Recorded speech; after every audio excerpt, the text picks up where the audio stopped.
So welcome everybody to the Gamingbrew channel, where we love and play all things Dungeons and Dragons. If this is your first time here, we stream Mondays, Thursdays, and Saturdays at 7 o'clock. Info below. If you're watching this on YouTube, hit that subscribe button for more games and DM tips. Tonight we play Rise of Harlock, episode 7. Episode 7. It's been 7 episodes already. That's crazy to me. Before we begin, we have a couple quick announcements to make. This Thursday, we're doing a DM workshop stream. Gonna do some map making and release the new fighter archetype, the Warlord. And then Saturday, Razrik is taking the helm of Dungeon Master as we're going to play Red Claw Brewery at 7 o'clock on Saturday. So join that, that'll be fun. And then Rise of Harlock comes back in every Monday. If you're looking for ways to enhance your own private Dungeons & Dragons game, you can check out the vault below. There's spells, subclasses, classes, all kinds of stuff to get it going. But I think it's time to jump into this game, so let's play tonight's episode of Rise of Harlock.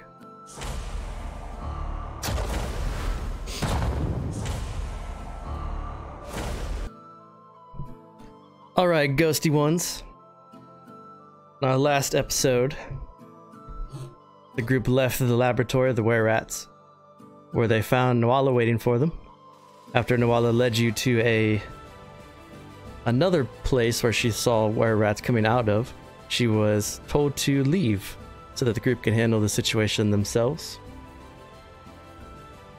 After your campfire rest, and after some strange messages sent to Sylvia while some of the group was sleeping or away, the group stumbled upon an archway where they had to enter the archway, place their hands on this runic stone, and they could not remove their hands until they confessed a guilty sin. All 5 confessed a sin, which I'm pretty excited to hear about what happens with all that. And you were awarded an archway coin to be used at a later date. After which you made your way to what appeared to have been Zilri's personal lair. And as you entered the lair, you found out some stuff about Zilri, what happened to her at in the Nevermore Expanse, why she was banished from Novavasi, why she holds such a grudge against the Sanguis race. You learned about the chemical experiments that she's holding against, or she's trying to use against the Sanguis people. You fought your way through the lair, eventually coming down into her own private quarters. And we left off where you were about to engage maybe in combat or continue with diplomacy. The group was having some discussions with Zilri.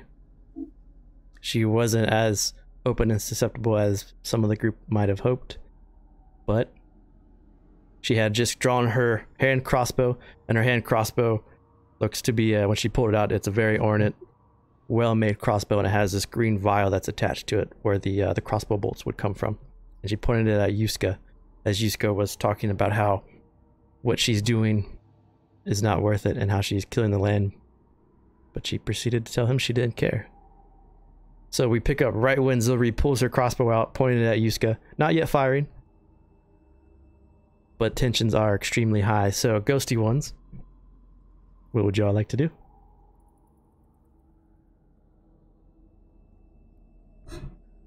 Whoa. Put the crossbow down. We don't need to fight.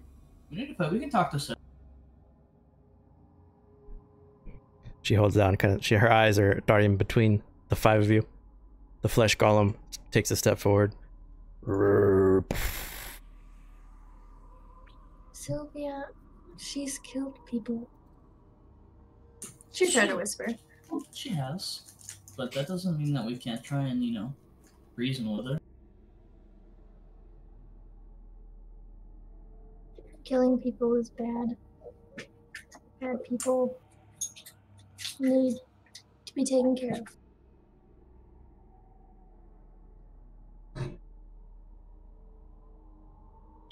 She points the crossbow now from Yuska to Silas.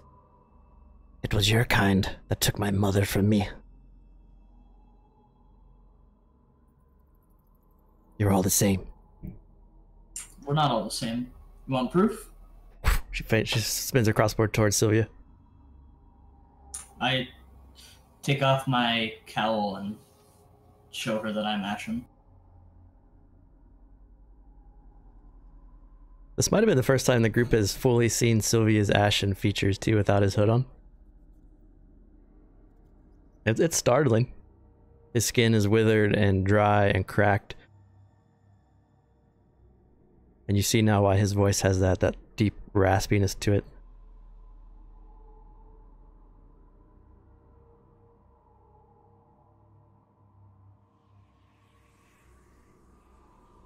She looks at you. She says, one good does not make up for countless bad. That is true. But I'm trying to take out the rest of the bad without killing the entire species. She lowers her crossbow a bit. And how will you do this? By cutting off the head of the dragon. And by that I'm implying killing Harlock.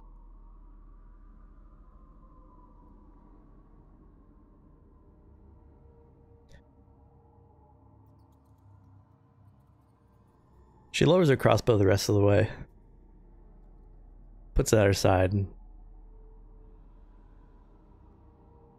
These Sanguis, they banished us. They killed my brother. They killed my mother. They killed my brother's child fresh from the womb.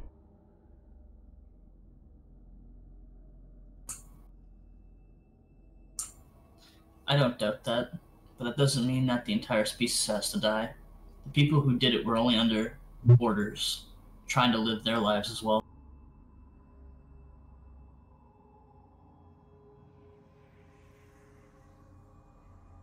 The only way to eradicate this is to take them all out, or have them all turn into like you. That way they don't need to feed. As long as they feed, they must kill. There are ways around it. There are, yes, going like me, or they can feed on animals instead of people.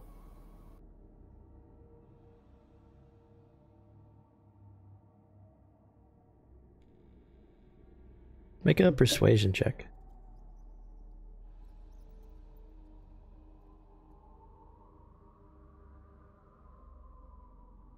20.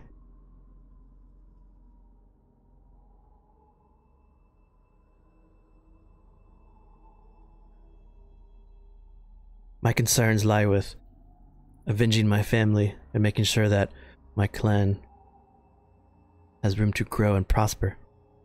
You will fight side by side and live next to were rats, or are you repulsed? And what can you say about your allies? My allies will do what is right. But avenging your family doesn't mean genocide.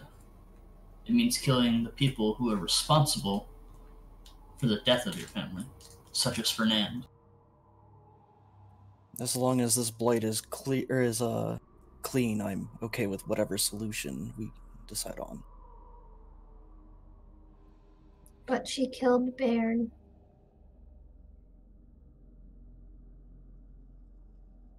Yes, I did. And you're not sorry about it. I'm not sorry about the steps I had to take to put myself in this position to end this threat, to avenge my family.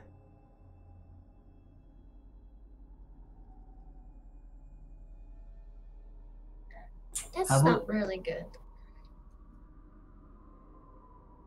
How about we avenge your family by finding a way to take out Fernand together? Who's going to avenge Bairn?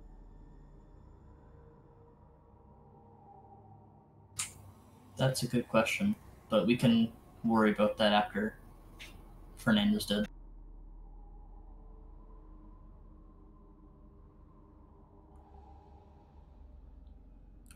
All I know is where I stand, but Resmir would not look kindly upon me for making my own laws and judgments on these lands. I say Silas should be the one to make this decision, since he is a pure-blood Sanguis, and it's attacking his people.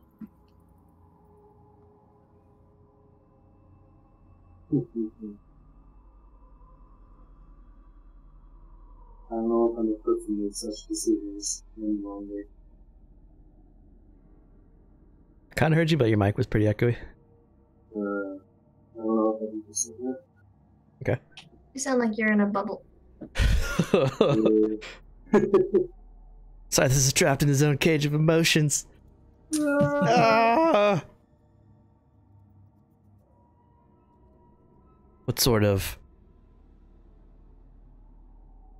What ways can you confirm that I don't put my crossbow down and while I walk out of here you stab me in the back? I know how the Sanguis operate.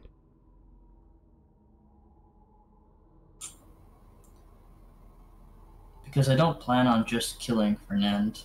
I plan on using your serum that you've made to use on him, and only him.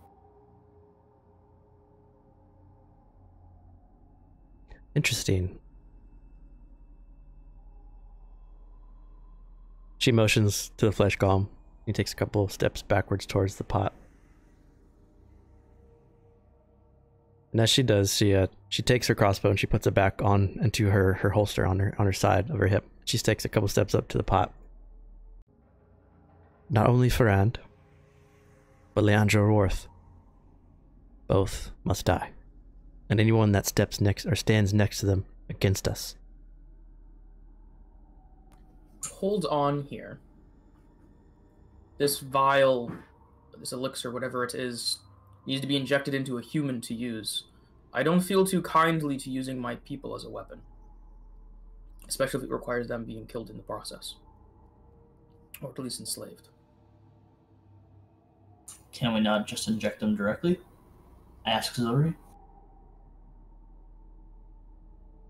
It would need some testing, but we can try. The ones that we've injected directly have turned into those abominations that you may have seen.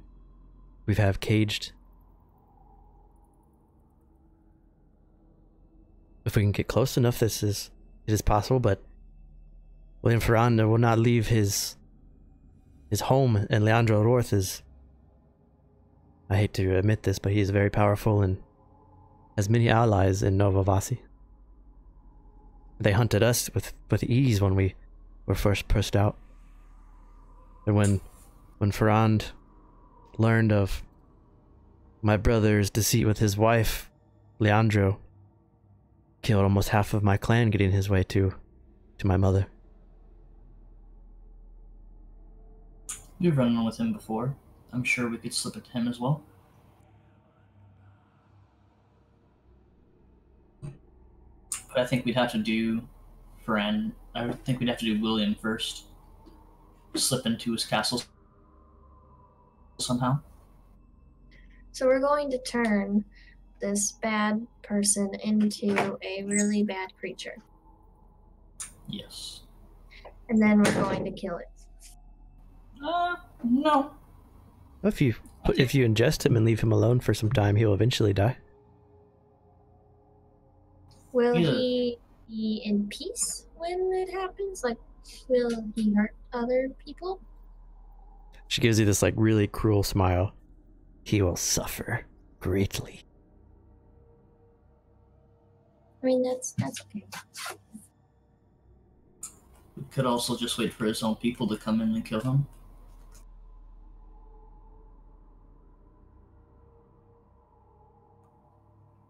As long as my people aren't enslaved in the process, I suppose I'll be fine with that. And after this happens, Zilri, will you not hurt anybody again and make amends for Baron? I'm afraid if you side with me, that the sightless seer will want to make amends against you for Baron. Against us? Why would that be? Let's say the sightless seer and myself do not see eye to eye anymore. That's okay. We can deal with him later. Well, can't we just side with ourselves and then just take care of the bad people with the serum? Like, we don't have to side with you. I'm not comfortable siding with you. Well, the problem is that the Sightless Seer does not wish for Ferran to die. But he will die. And he will feel every ounce of pain through his body that he made me feel and my family feel. She spits.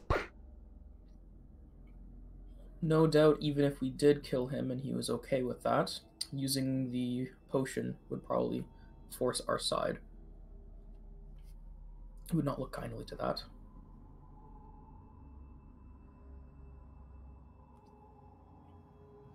How dangerous is this Sightless Seer anyway? Aside from being a beholder. He cannot see you here and now, thanks to protections I put into place in this chamber. But even though he is blind, his blindness has given him new special abilities to see beyond sight. And he holds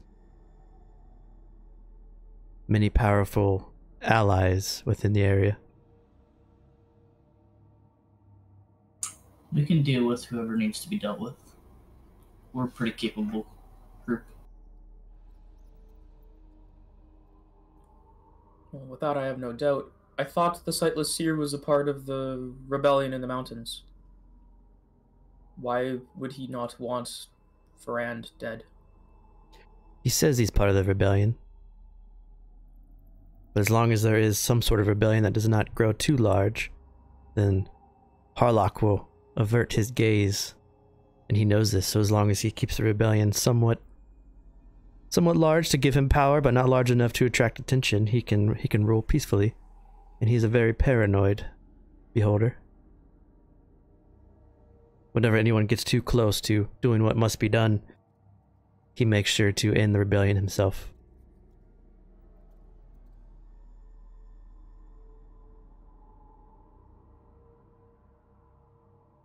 He does not care for my people, or your people. And she looks at Lucan. Both of our people are enslaved here. The Sightless Seer only cares that he can sit on his throne and be safe.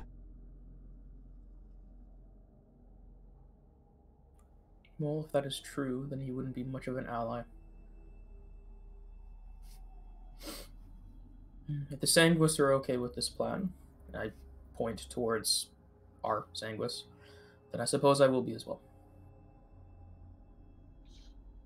What about the forest being killed off with the blight?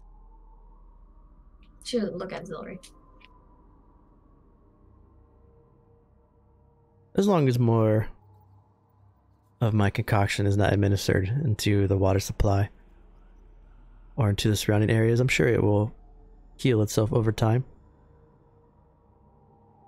You have to promise that it won't be in the water supply anymore.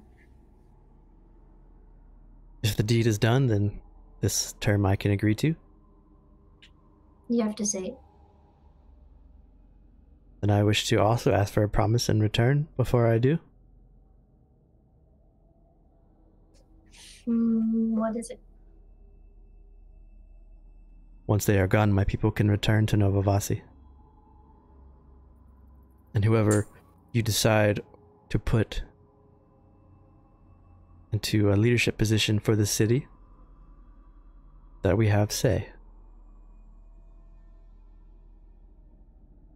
A little uncomfortable. She'll turn her head and look at Sylvia. First, speaking of a rebellion, leadership will be killed, and new leadership will be needed to be put into place, or chaos will ensue. And I wish to be part of this leadership. Wouldn't chaos make more sense? As soon as we take out Ferrand, and if we put anyone else at the top, wouldn't we just have Harlock's minions directly on top of us? I imagine as soon as he learns of Ferrand's death, that he will send the butcher our way. Well, then we'll need to deal with more than Ferrand if that's the plan. I'm sure the Sanguis inside the city would not be okay with someone not one of their own in charge. Well, we can always try and force them out of the city. I'm sure once the humans and all the other races find out of what's happened, they will rise up. This is much bigger than just killing Ferrand, then. We need to start a spark in the city. This won't be an overnight decision. Friend and Leandro dying, that's a pretty big spark. Not enough for the common folk. They'll just see it as someone else taking their place. They need to actually know that if they're to rise up, they won't be killed. What do you They're think? enslaved for as long as they are. Go ahead, sorry. No, go ahead. That's fine. What do you think, Sanguis? Will your people, if their leadership is killed, will your people help us? Or are they so attached to the backside of Harlock that they will, once they learn of his death, they will just raze the city to the ground in search of the killers?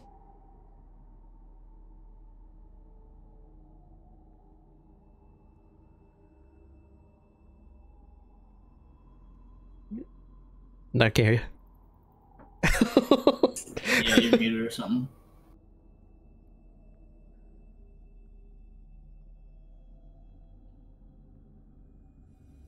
Okay, well, I figured out. She kind of turns to the rest of the group too and asks the same question. Yeah, the mug is sweet. Yeah. It's a really big mug. It's fantastic. Or we can end Ferran's life, Leandro's life. Then you accompany me and we put it into the Sightless Seer and make his sanctuary our base of operations. Do you know where he's located? I do. It is a fort at in the shadows of the Raven Roofs Mountains.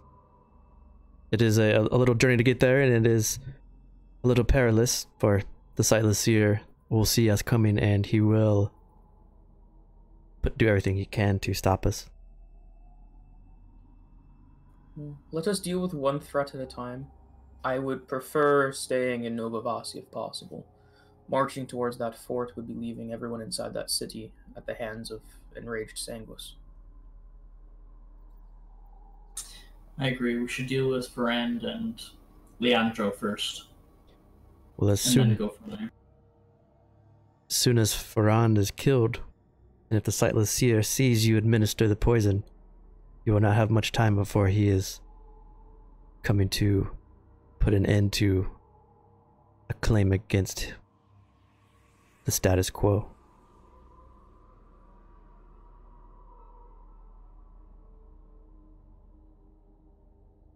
But the choice is yours. As long as they are killed and I get my vengeance, I do not care what happens. That's a matter we can figure out when we come to it. From where I'm on Yuska, I think that killing the two bad people and then killing the Sightless Seer as doesn't really seem like a good person. I think that's okay. And then you can make atones for Baron's death, maybe.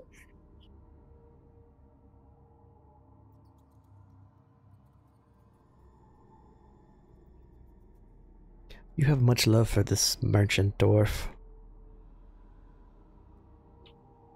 Well, you killed him.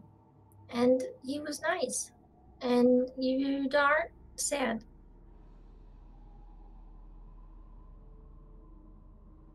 I did kill him. Have you seen Azim lately? We haven't seen him, but we heard rumors that he's dead. That's unfortunate.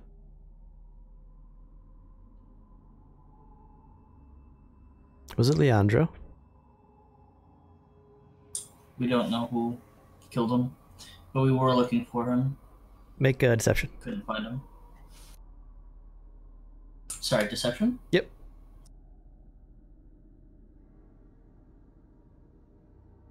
It's not a bad roll. Okay.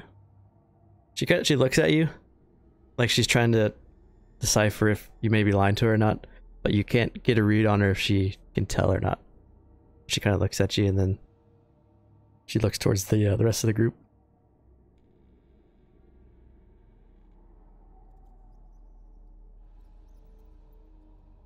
So it sounds as if we're going to make a deal. She walks down into the middle of the bridge, and she keeps her golem very close by. I'll walk up to her. I want 2 vials, and then you destroy the rest.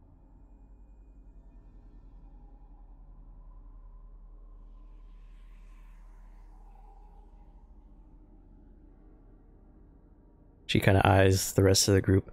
She slowly starts to push her hand out, and you can tell she's like waiting to see if anyone's going to try to attack or cast a spell. And she reaches her hand out to you, Sylvia. I take the vials.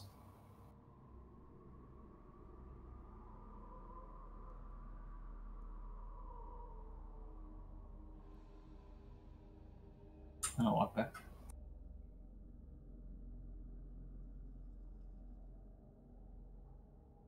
How many of my kind did you kill to get here? I don't know an exact number, but Too all the many, ones that were in our way. unfortunately. I wish I could say we had a choice, but they attacked us as much as we attacked them. Understandable. You are breaking into my home. I think reparations will need to be made for those that you have killed. That sounds only fair.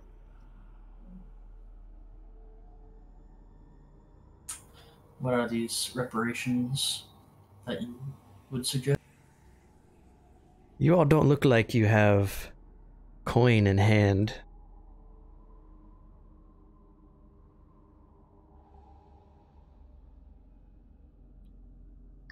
Nope. Yusuke carries mine.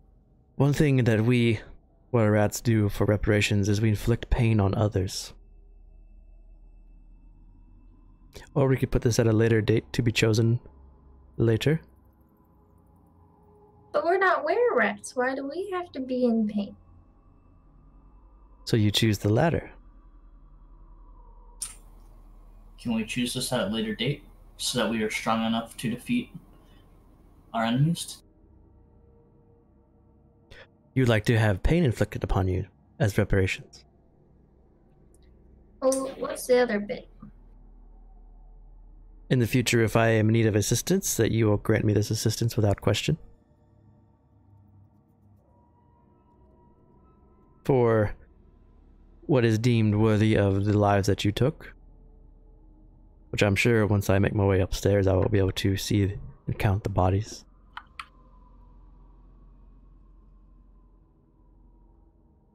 You can become a were-rat if you let her bite you. I do have lycanthropy rules. Well, I think that's okay with me. I can't speak for everyone else, but I mean, as long as it's not bad, I don't mind helping you with some stuff. I can agree to that as well, if everybody else does.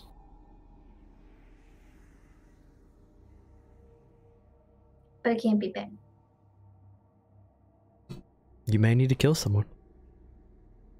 Or something. It is unknown until the situation occurs. But you now have the great esteemed Ziegler at your side for the time being. Is she claiming the lost prize? Yes. What's your If you do not mind, I would like to spend time with you this evening, and I would like to learn more about my guests.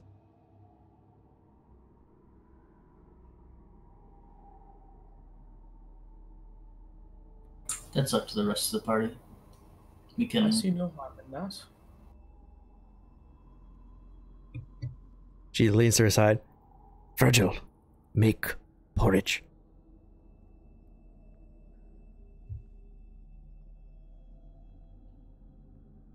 Well, after you all then. Are we gonna eat some porridge? Yes, and I assume you all will be staying here for the evening because it is getting late. And I wish to know more about each of you. Everybody else is up for it. I'm up for it. Well, I don't feel like killing Ferran tonight, so I'm down with staying here for now. Do you have any spices for Virgil?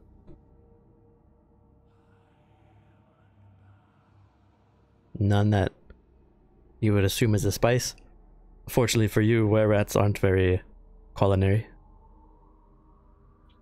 Well, we were in the Howling Hound, and then I had some forage there, and that was a bit better than here.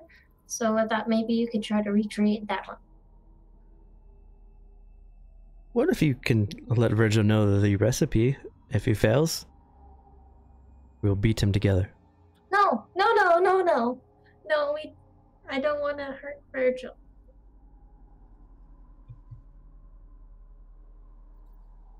She kind of turns to her flesh golem. Stay by the pot. You're supposed to destroy the pot. Yes, in the morning. We must do so in a way that will not contaminate the area. That's fair. I wish to watch this just so that I know it is destroyed. That is agreeable.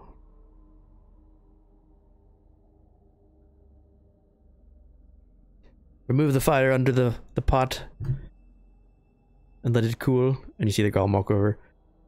Arr, arr. And she walks over, and she starts to put out the fire herself. That was so cute.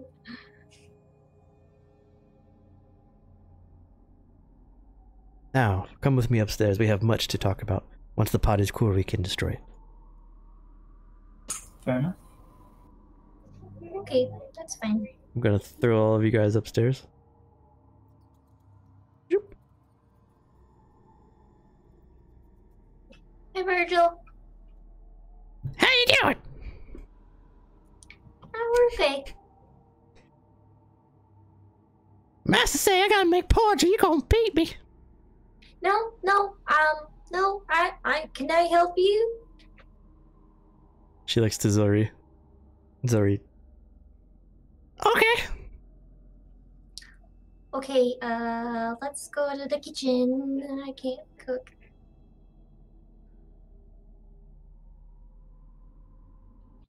I'm going to the kitchen. I will join you, little buddy. Yeah, that's a good idea. So you have made an ally for the time being. Virgil follows you to the kitchen. Zilri's gonna make her way to her master chamber too and sit down in the chair. I will join her and sit on the other chair. I'll kind of just chill in the corner.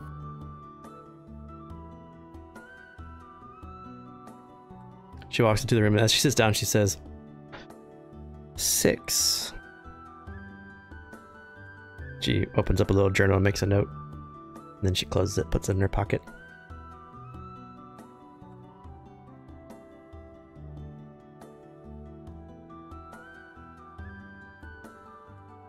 So, tell me all of your names and how you came to be in this forsaken place.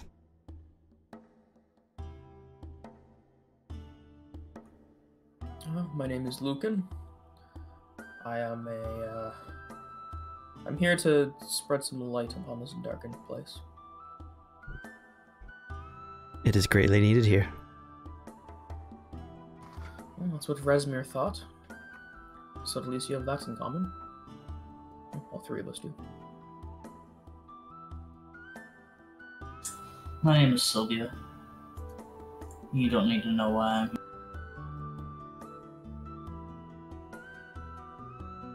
Interesting. Your friend wants to build trust, Lucan, but she does not say why she is here. Unfortunately, that seems to be a common theme with her. You eventually get used to it. sometimes, if you're lucky, she'll talk to herself, and it'll give you more information than if she was talking to you. Interesting. Who is she talking to? Does she have a good and a bad conscience? Ah, I see.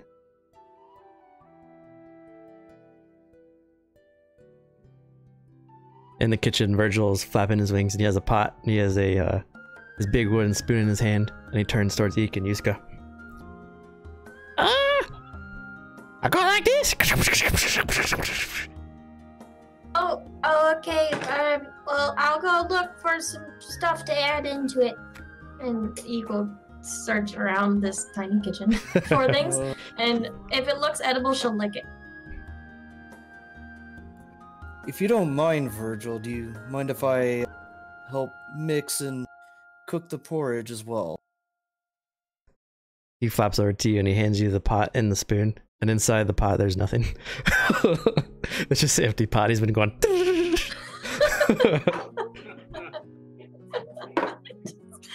You just go look around for any ingredients and start attempting to cook the porridge. There's oats. There's some milk. Do we find any like dried spices? There's no spices. Is there? What is in the cupboards? Are there anything in the cupboards or the table? So looking on the table, there's a couple knives. There is some very raw meat that's been laying there for some time. It's hard to tell what it is because it's been chopped up a couple times in different angles. Like he was trying to cut it in different ways. In the cupboard, there's a big thing of oats. There's a large thing that you presume is maybe milk. Does it smell like milk? It smells like milk, but it smells a little old. It's got a little tang to it. Does it taste like it's okay? It has another day to it, or it's like it's probably those some eggs are gonna get sick. It tastes like milk when you say that it's going to expire like the day of, and it's not bad, but it's usable. So if Yuska starts putting together the oats, or we start adding the milk to it, then I'm gonna cast Good Berry and just make 10 good berries and chop them up with supposedly as clean of a knife as I can find, and we'll add that to the pot as well. I don't have it prepared for today. I got it. Thank you. I got it. Virgil is watching Yuska to see if he's going to start stirring. He's just staring at you, and you can see him getting impatient. I will slowly start stirring just to ease his mind. No! Faster. Gotta put your arm into it. Well, I am a very big bear. It doesn't take as much force for me to mix it. He looks at Ikenik to see if that's correct. Oh, yeah. You want to help me, mash some berries? Maybe? Virgil? He looks around for another wooden spoon. And he finds one. Oh, Virgil, we don't smash berries with spoons. We use our hands.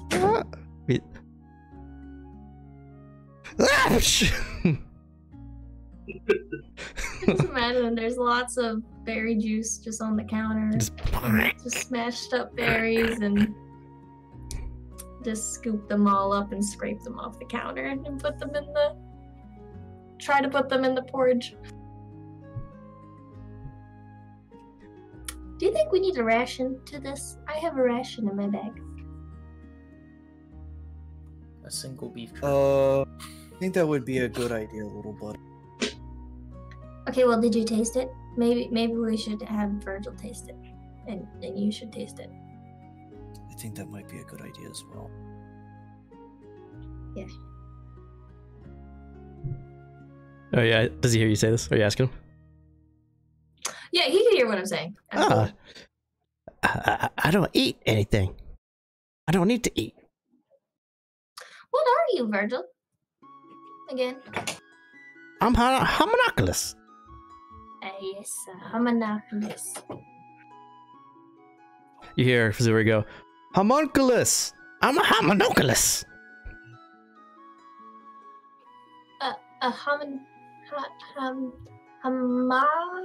ridiculous. What is that? Like, why don't you have any hair? Or Master didn't feathers? give me hair when she made me. How does she make you? Is she your mom? Is that your mom? That's my mama. Oh, What? that's right. Okay. That's What? cool. When Virgil bad homunculus, she hits me with the spoon. What bad things do you do? Do you say you're sorry? She hits me with the spoon when I say I'm sorry. What is this? He's a Disney character. Zoe looks over at Lucan because she can hear this whole thing. Does your cat act as dumb as my Virgil? No. Echo does what I say without question, thankfully. This may be something Well, we I need to teach suppose- each other. I mean, if you're willing to listen to Resmir's light, I'm sure he'll be able to give you an echo of your own. Hmm.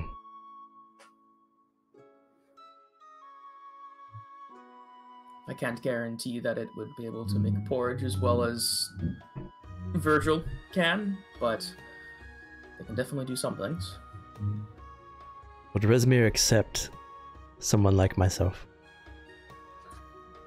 As long as you stand for light and order, he'll accept you. Even if you don't yet, but you're working towards doing so. There's always room for more. This is very interesting.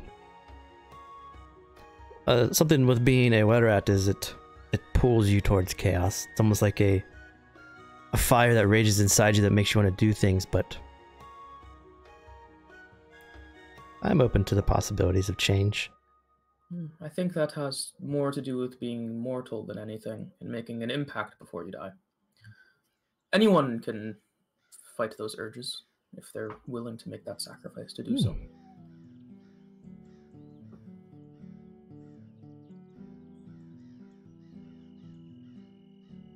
You can see she's in deep thought. Do your companions, are they followers of the same god as you? Unfortunately, not yet. Ikanik seems to be interested, but she seems a little bit too innocent to make a decision like that yet.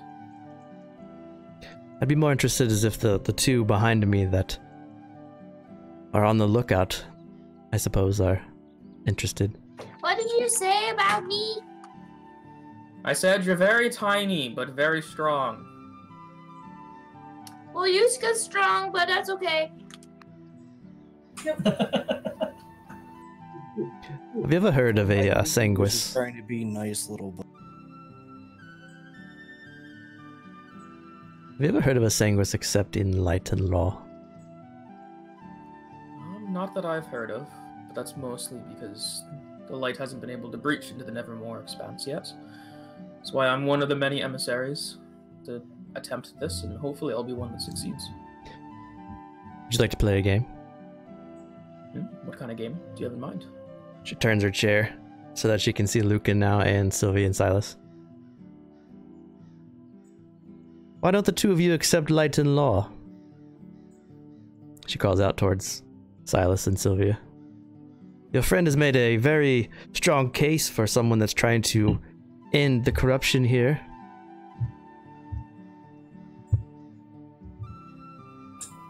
I've been weighing towards his side for a little while now, but we will see what happens.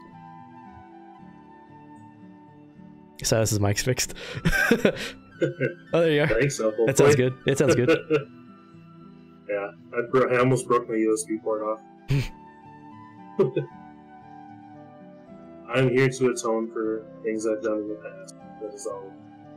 Do you think if you were to invite light into your life, Sanguis, that you would burn from the inside? No, I don't think that would happen.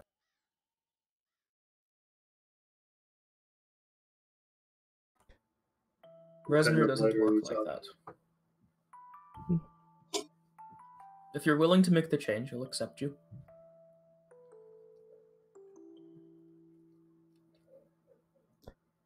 It would put my mind at ease if... See, the rest of you all, Lucan, Yuska, and Ikanik, I feel as if I can trust you as long as I put an end towards this accidental blight that was spreading. However, the other two, Silas and Sylvia, I'm not so sure yet, but I would be put at ease if the two of you would kneel before me and call Rezmir into your lives. That would make me feel much more at ease to be around both of you. Accept Rezmir's light like your friend here, and I will after. I can assure both of you, my friends, that it would be beneficial. As much as there is a priest of the book here amongst you, and I point towards my chest, I can only protect you so much. If you accept his light, he can protect you much more than I can. As much as I would like to do that for you, Zilri, I do not believe in Rezmir as of yet, so I would not want to do that unless I fully believe you. You don't give him enough faith. If it wasn't for Rezmir, we wouldn't have found the inn. If it wasn't for the inn, we wouldn't be where we are now. I think there are many gods working in this place. Not just Rezmir. Well, I don't doubt that, but Rezmir likes to work in omens, I suppose, is a way to discuss it. Nothing's a coincidence.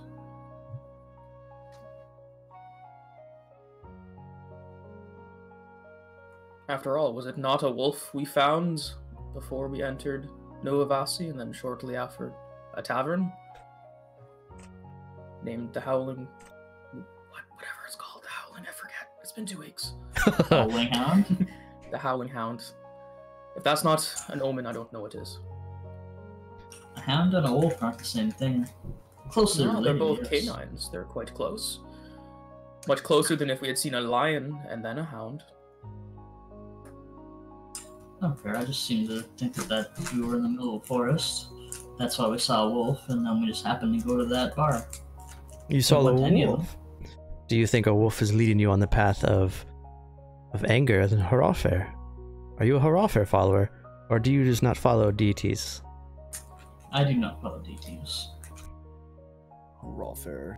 Do you choose not to follow deities because none has caught your attention? Or do you assume that, even though your friend here speaks of Rezmir, that deities do not exist? I'd say it'd have to be a mix of both. Interesting. Perhaps one of these days I can take you to the Transylvania. Perhaps one. That is certainly a place to remove any doubt. Well, all I have to say, Sylvia, is keep in mind, if you want to win the hearts of the people and have them by your side in taking out Harlock, Rezmir's a good way to start. He's a god for the people. I will keep that in mind as we journey together. Zuri, I think if you start worshipping Rezmir, maybe, I think that would be okay for like attunement with Baron's death, because he's well like off with justice and stuff. And light. From my limited knowledge of Rezmir, I know that he believes in justice for actions done. So if I were to choose to allow Rezmir's light into myself, would he perform justice on myself for the transgressions I have done in the past?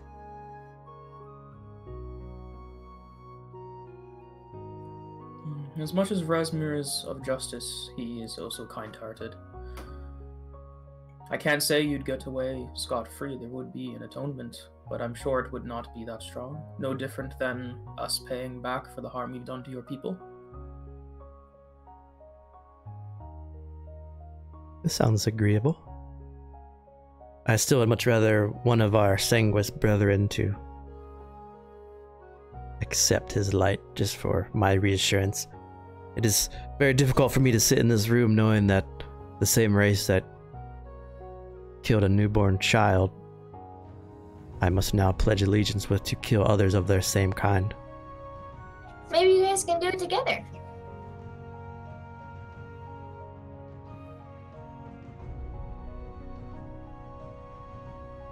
Exactly what Beak said. I suppose in any society, as it is in nature, change is continuous and is often very slow. Do you follow a deity, Yuska? I would say I would follow several. Interesting. Well, So you can follow more than one. well, the natural world is, I suppose,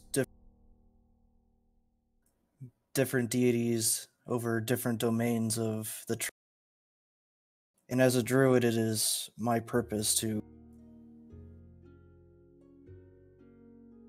do what I can for the natural order. That does make sense. Before the curse befell me and my family, we were healers, alchemists. We would travel from city to city and sell potions and wares and antidotes. So I am familiar with somewhat with deities and healing those in need. I was not always this way. It was just their kind that made me follow this path. She kind of sneers towards the Sanguis again. Why do you think that it's a curse? Because you just kind of look like us. And she would just like motion to Yuska in the other room and herself.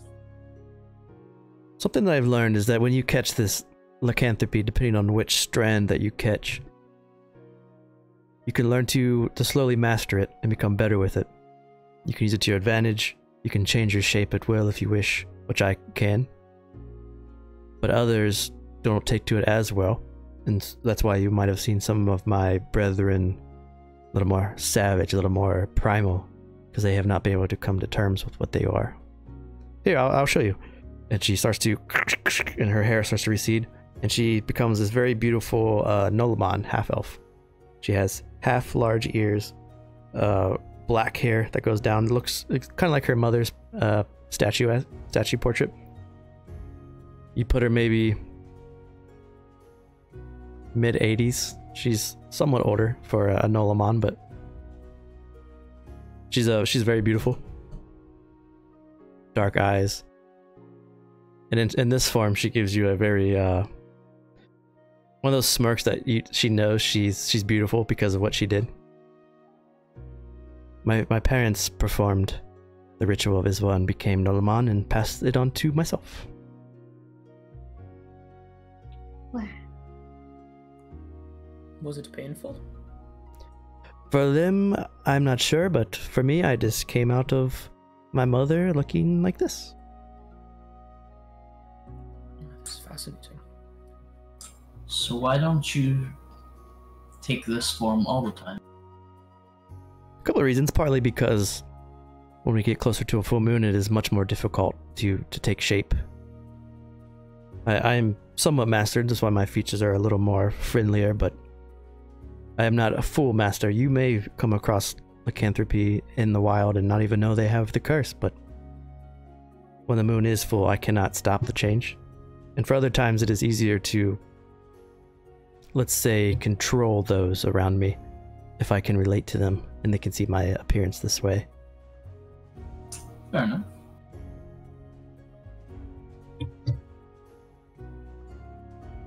How's that porch coming along?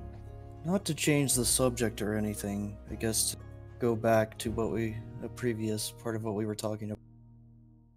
Because of the blight here, which I believe is my purpose of being, if someone new is to rise to power, I would ask that a circle of druids be allowed. Maybe not necessarily in the city. Can't imagine that many druids, including myself, would want to be in such a place, but a place where we can help heal what has been done to this place. Oh, I like that. That sounds like an excellent plan.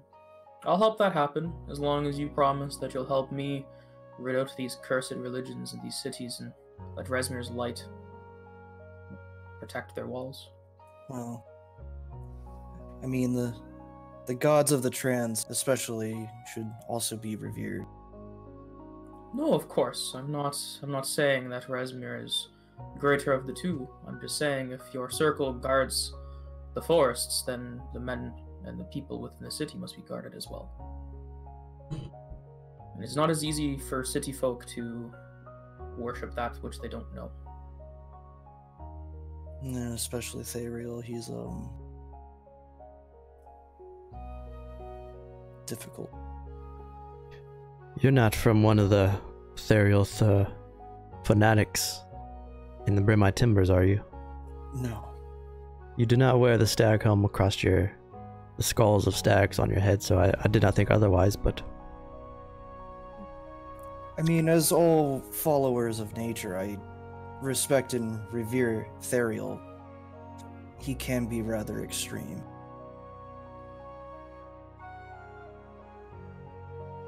The druids in the Brimai are very extreme. As long as you're not speaking of bringing those to Novavasi, I think having a druids could be beneficial. I'm sure you'll need to get rid of the Sanguis infestation to make this happen, though. Sanguis. I don't know about that. I think with both of our deities working together, especially with Rezmir's light, we can probably change the Sanguis for good. If anything, would it not just be Harlock and the Scarlet Witch be the ones contaminating them, not them themselves? After all, Silas is here and he hasn't bitten one of us yet.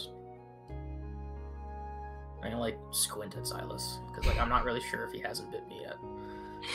Oh, goodness. Are you thirsty, Silas? No.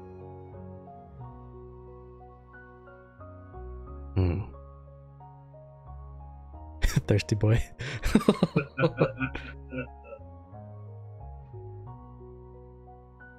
I assume the group has come to terms with your friend drinking the blood of others around him. He eats animals. Why have you not partaken or went the same route as Sylvia, Silas, and just let yourself go ashen if you are truly wanting to change?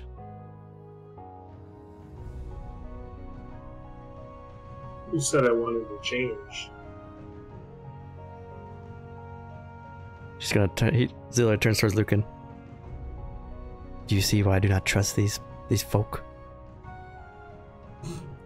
People don't change overnight. Silas doesn't know it, but if it weren't for Rezmir, he probably would not be here now. By the sounds of it, he had died and someone had brought him back. I don't know what that was, but I'm sure Rezmir had some part in play. You have a bigger key into this role than you think, Silas. I have faith that you will change for the better. We all will. Silas is actually going to start walking off because he's sick of the belly. As you walk off, Virgil's gonna flap up next to Yuska, and he's gonna look into his pot. How's it looking? Oh, how is it looking? Pretty good for what you had. It's edible. Mashed good berries and a ration. Yeah, it's edible, porridgey stuff. I would say it's about ready to be served. Celery, do you have any salt? Maybe? Fortunately, I do not. Like a salt stove? No? Like a salt mix, maybe? No? Okay.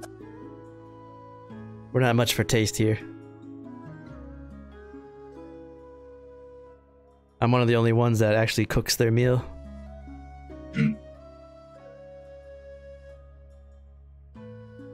No one else cooks anything? They prefer to eat it normal. As this is happening, some of the were-rats are now starting to move out of their hovel and they're coming towards the Nevermore steed.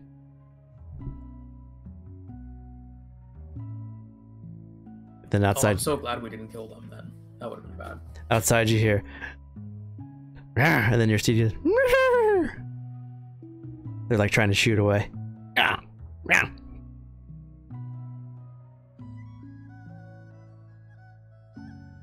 Would you ask your friend to remove his horse?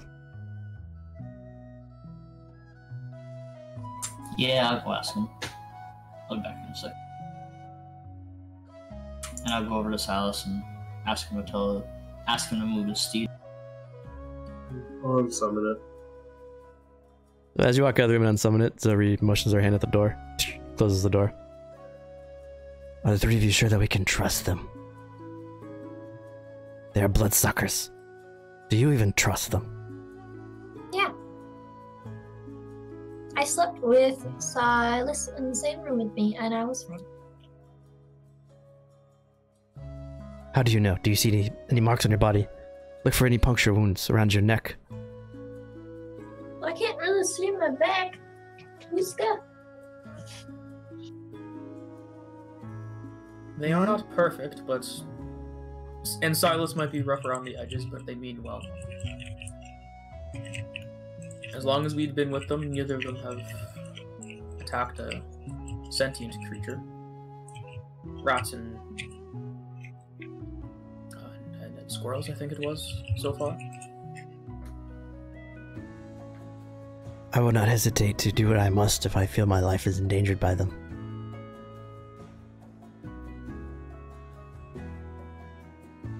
Well, as long as you're good, then they're good, and we're all good. So it's okay. I suppose. And as she says that, the were-rats start to open the door and look inside. And they see you guys around Zoe and they pull out their weapons. No, it's fine. They're guests. They have prepared food for you all. Sylvia starts to walk back and they were-rats. No, it's fine. Go back to the barracks. Two of you go to the watchtower. They start to walk out slowly. Kind of unsure, but making their way out.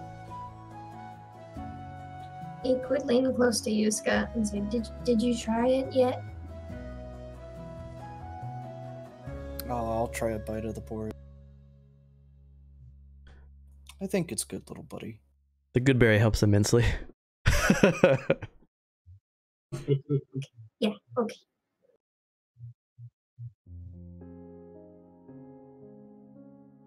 Virgil's You gonna could try to find some bowls and stuff. Okay, it's really easy to do. Some wooden bowls around here. Virgil dips in a wooden spoon into Yuska's pot, trying to do it like stealthily. Ting, ting, ting. He pulls it out, just staring at Yuska. He licks it. Ah! What did you do to it? Master will hate it. Master will beat me. No.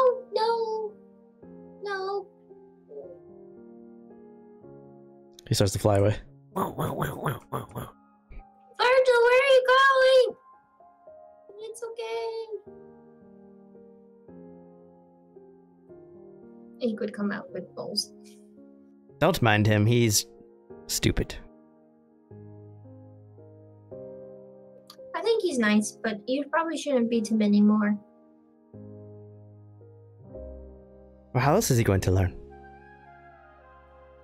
Don't you beat Well, your you horse said to make it never ride beat faster? me. I don't ride a horse, but, no. Don't you ever take your weapon and smack Yuska to make him go faster when he carries you?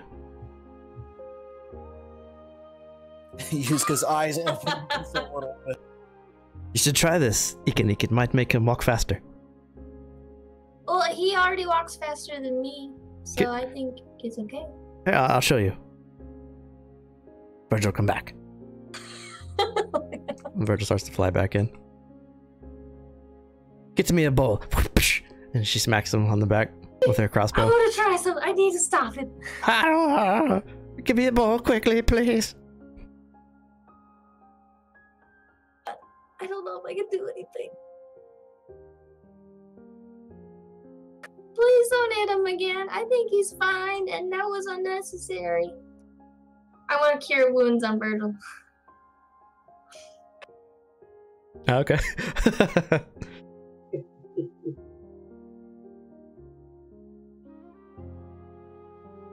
You hit him for like triple his life.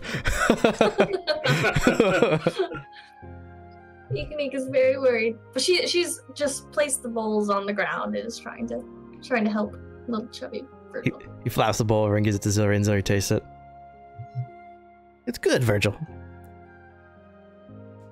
She smacks him again. Good job. Stop hitting him! Clean up in the kitchen. He flaps his way into the kitchen. Get the recipe from Ikanik. It must taste like this every time. Ikanik! I need the recipe. Oh. She looks back at Zilri, and then the kitchen, and Zilri, and then she'll go into the kitchen again. Look, Virgil, I think you should ask your mom to make another one of you, and then you can come with us. Because I wouldn't beat you.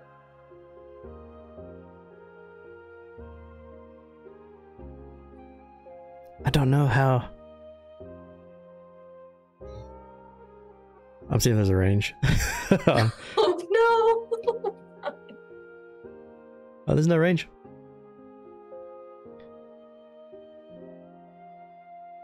I think she said it was expensive to make me. But you could try, and I'll make you porridge every single night. You could look at Yuska and it's like, how much is it to make someone? It's 1,000 gold. I have no idea, little buddy. Well, how many people made us? Well, yeah. Okay. She'll leave the kitchen and it's like, Lucan! Yes? How much is it to make someone? Free as long I'm as sure you it probably just takes like a gold and one bad night. Why? What kind of bad night? Like nightmares? Yeah, Or like rainy, absolutely. rainy- A rainy day, you can't sleep no matter how hard you Candles try. blow out. The Why do you nightmare ask? begins. Oh, well, I was thinking I could,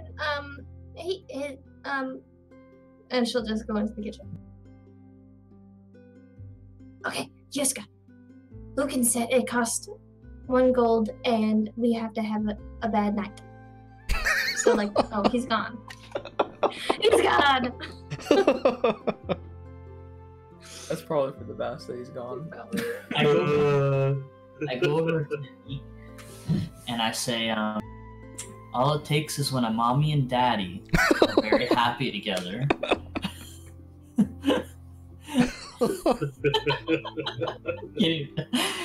And they want to make a baby.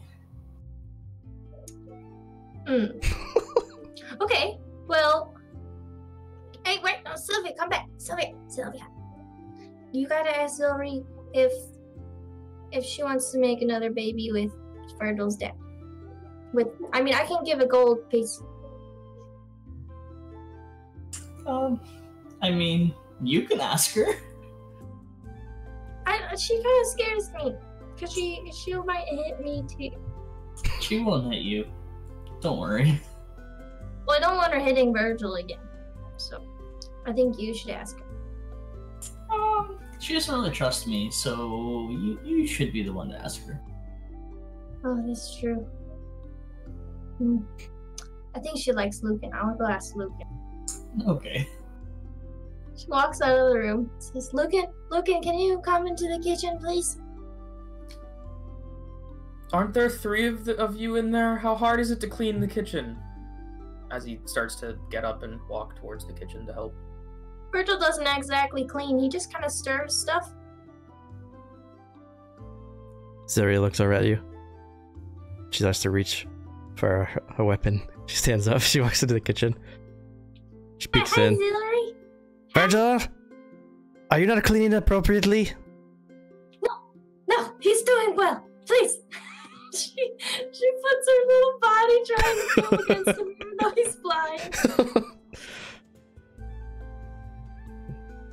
All right. So why do you need me then? If he's doing fine? If you're all doing fine? I had a question. You gotta come in the kitchen. Hopefully I'll have an answer. Is it another philosophical question about Rezmir? No. Then make it So, quick. okay, I have a gold piece. Yusuke has a gold piece for you. Can you ask Zilri if she wants to have another baby with Virgil's dad? That's what Sylvia said.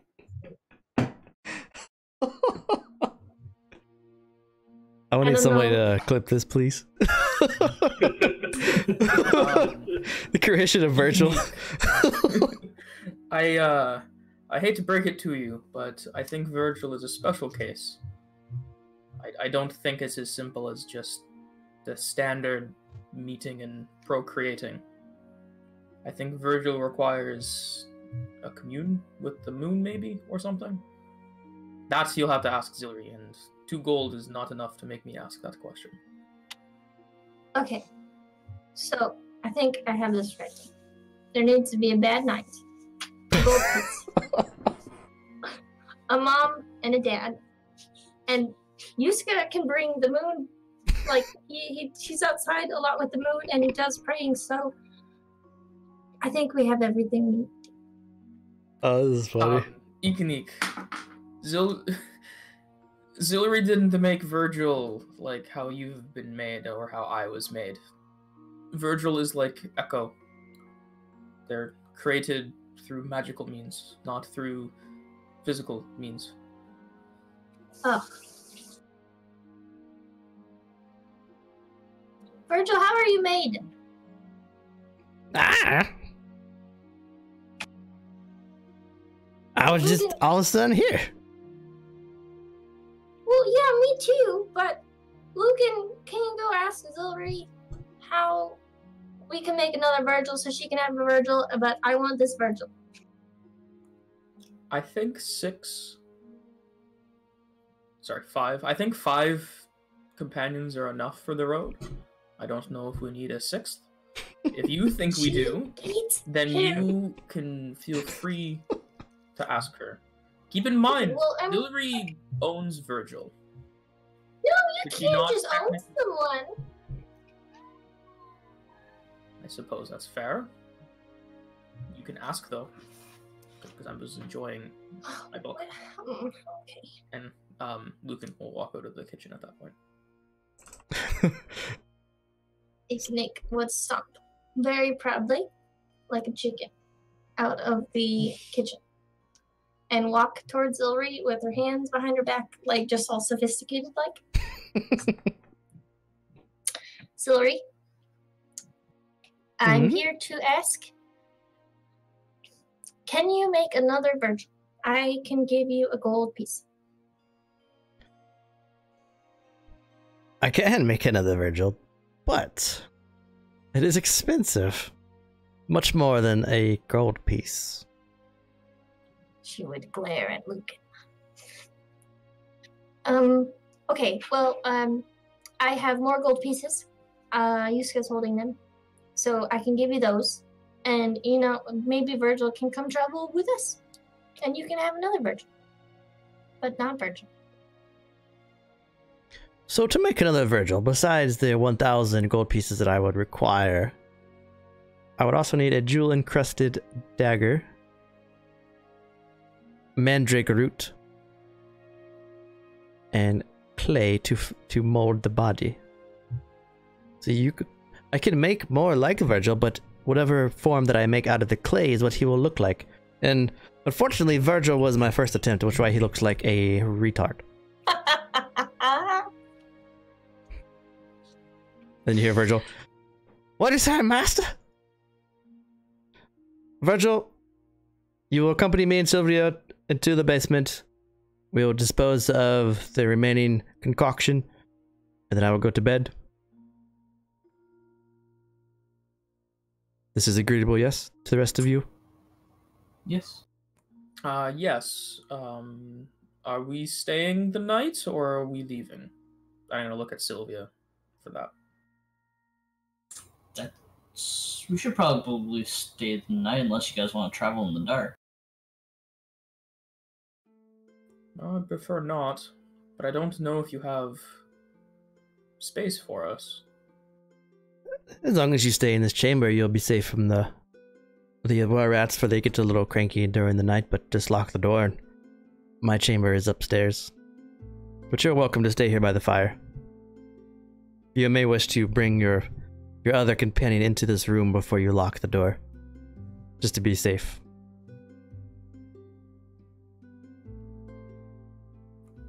Alright, well, with that, I suppose it's time to take it ready to sleep. Sylvia, good luck with the cauldron. Thank you. And at that, Lucan's gonna, like, get his sleeping bag out. Do I know anything about mandrake roots? Like, where to find them, how to find them, what time of day to find them? They're pretty easy to find as long as they're usually next to large, like oak or pine trees. But they're pretty easy to find if you can find trees. You have to do a little bit of digging in the soil, but... It's not like a Harry Potter scenario, right? No, they're not the weird people. Okay. Pull something up and it's gonna start screaming at me. So she leads you downstairs, Sylvia? Yep, I follow her. And as the concoction is now cooled, it's like a sludge. And they dump it out into the corner. And then they burn it.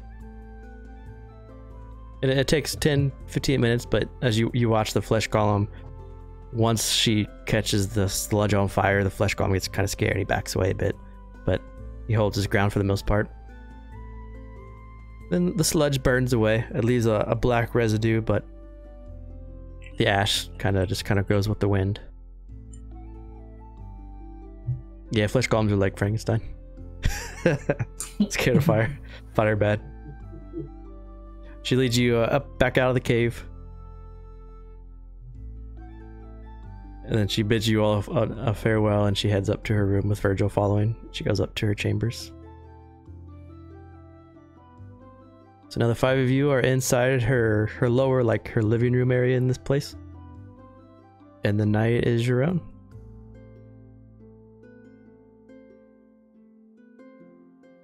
Do we have a jewel and cross the dagger, like, on anyone? I don't think so. Say again, sorry, what did you say? I was wondering if our party had a jewel encrusted dagger. I do not.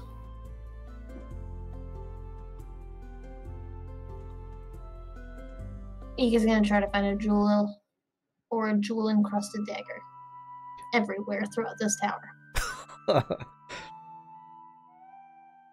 In this room, there's not one. And you haven't seen one so far on your journeys yet either. Throughout the place. Yeah. Yusuke, how much money does she have? Oh, wait, do I have the money on here? I don't. You have it on. We have like 12 gold in the party bag. Yusuke has 74 gold. We're a little short.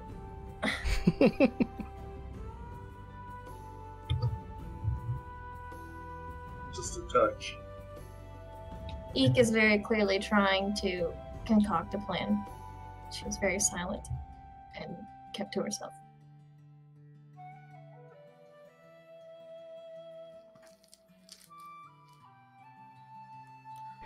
Whatever. Sylvia, Yes. how did you know that Zillary was going to be here? I didn't. You said she would be. Even though we hadn't even found the fort yet. Or her I didn't know mansion, or for whatever this sure. would be. You sounded quite confident. Optimistic. Well, hopefully your optimism leads us in the right way in the future then. I'd like to think so. Just like we're gonna hopefully execute whatever plan we come up with today.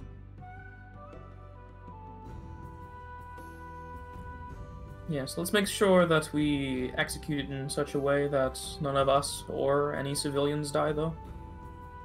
This will require quite some planning. It will indeed. But I'm sure we can pull it off. Yes, it's probably going to require more planning than just good optimism, though, so perhaps we can get that figured out as well. Well, for what I'm thinking so far, it might require you getting chosen to go to Fernand's. You plan for me to be a slave?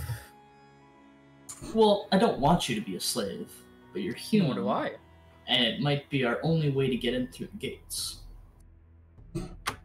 Funnily enough, if you think about it, the human race residing in Nova Vasi, when I'm in Nova Vasi, includes me as well. So I'd rather none of us are slaves during this plan. That includes me. You won't be a slave, we'll be pretending you're a slave. I don't like that plan. Alright, we can think of something else then. We will. I just thought it'd be the easiest way to get in. Your optimism helped us find Zilri, but I don't think it will help me keep my blood in my body. Your blood would stay in your body. You wouldn't need to worry about that.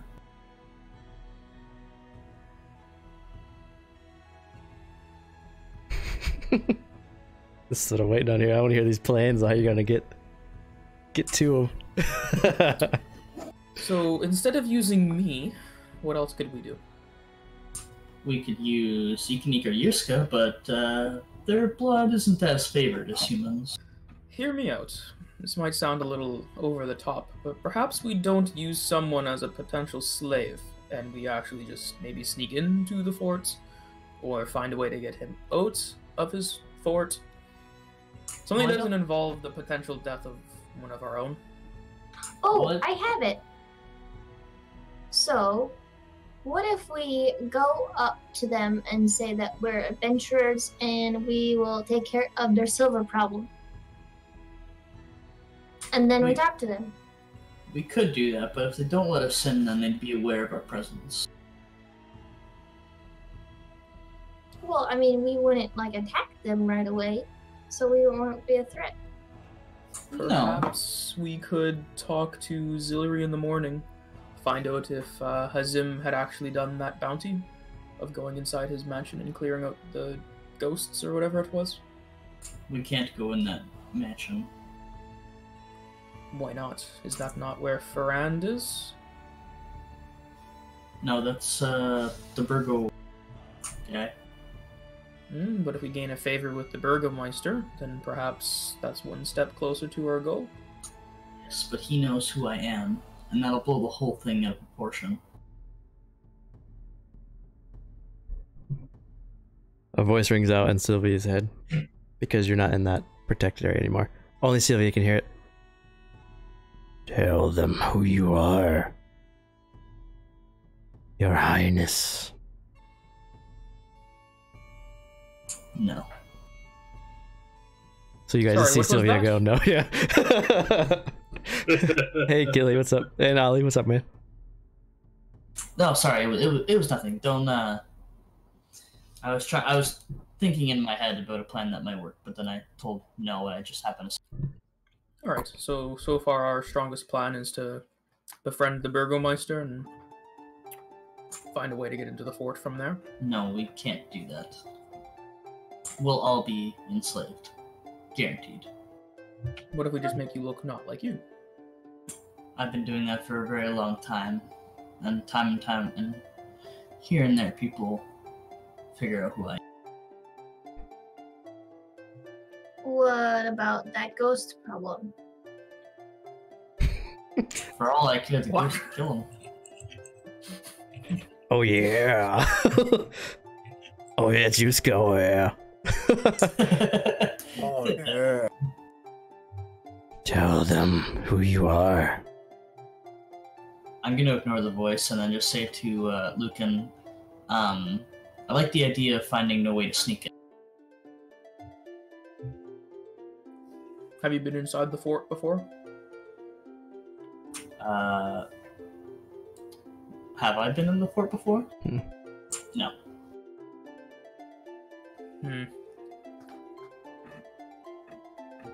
Well, perhaps we'll need to do a scouting mission then to find out more about it. I think it'd be best if me and Silas did it, seeing as that's the heavier side of the Sanguis. How would a scouting party benefit from a man wearing heavy armor? Okay, I mean, I could just do it. Just don't get caught. Because if he recognizes you, I think you'd probably just die, would you not? Not necessarily. I mean, I hope not. Might be best maybe if I go with you then. With your knowledge of the Sanguis people and their leadership and Resmir guiding me, I'm sure I can find a way to get us to sneak in and maybe get a little bit of the floor plan out. Yeah, but you're a human going into the highest Sanguis populated area in that city. I'm sure there's probably a shop that sells dyes and whatnot that I can use to make myself look a little bit like a Sanguis. I mean, you're basically human, just a little bit paler. If I get a hood on. We could try that. It sounds. I'll blend in better than the other two, as I point to the two furry individuals. That is very true. It sounds like that you guys need a non-human to solve your problem. Well, literally anybody who's not Sanguis will be looked at as suspicious, so. They'll swing your head around and look good. I like Lucan's idea about trying to use some dyes to make his skin a little more grayish and less human. Does anybody else have any ideas of how we could pull this off? Yes.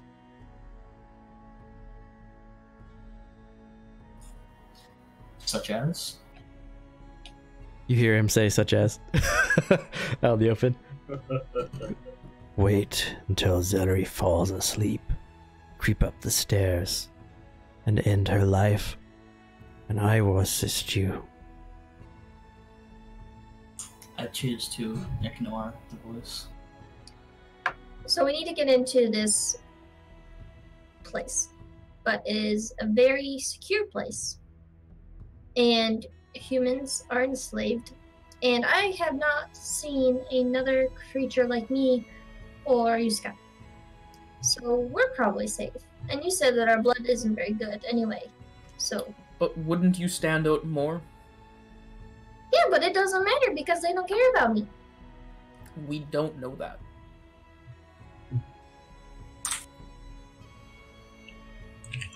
When we were walking through town, I don't think anyone really cared.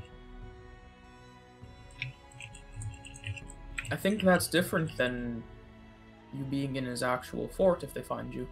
I mean, you are smaller, so you can probably hide better. Yeah, maybe. But I wouldn't want the castle walls between you and I. Why can't we just Hard to ask say, them if we can go in? How high can you fly, Eekneek? Oh, well, I'm part Ursus, so I can't. Oh. Well, never mind.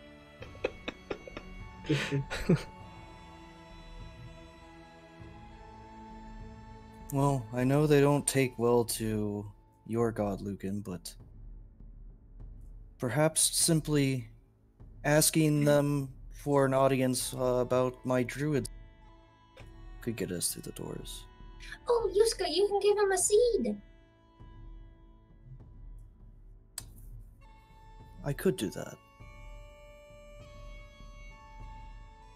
Do you think he would take a seat from that? Make a intelligence check, everybody. See if I can give you any helpful knowledge. 15's good. I think we should just give him a seed. 20's really good. Oh, just a dumb bear. Not as bad as a tomahawk. So the important thing, That's right. An important thing to remember from when you guys were in the beginning of coming in, and that the Sanguis guys would know, is Farhan doesn't speak to anyone except for the burgomaster from his window after what happened. That isn't to say that the burgomaster and Leandro don't speak to people, but for the most part, Farhan is a shut-in now after he killed his wife. And he's been a shut-in for a long time. That's why he doesn't. That's why Novavasi's kind of fallen into a weaker state compared to the other cities. Alright, well, I don't think asking for an audience will work. From what Silas and Sylvie were discussing, doesn't sound like most talk to him anymore. Perhaps, again, if we were to talk to the Burgomeister and help him with his ghost problems, if that's still happening, might be able to get us away in. If you guys decide to do that, then I will not be accompanying you. Why? I will get us all killed. Why? Or enslaved. How? Don't worry about it, just trust me for what it is. Friends don't keep secrets from each other, so yeah. Give me 1 second.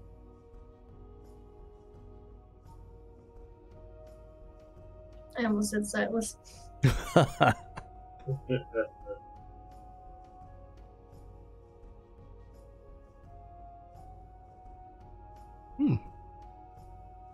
So the group's thinking of sneaking into the fort. Yeah, yes, they would. Okay. Well, the big dogs would, but not some of the smaller guys. No, like, would the party know what it is? No. Silas would, but it doesn't matter. But no, they wouldn't know. Yeah. Okay.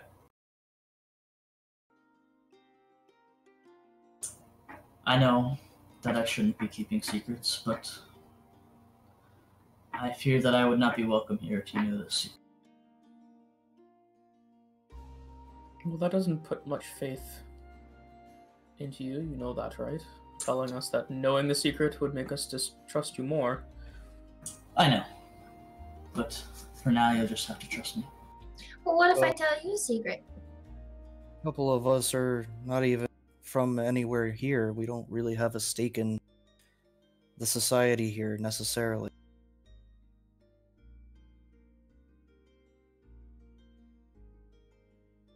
That's fair.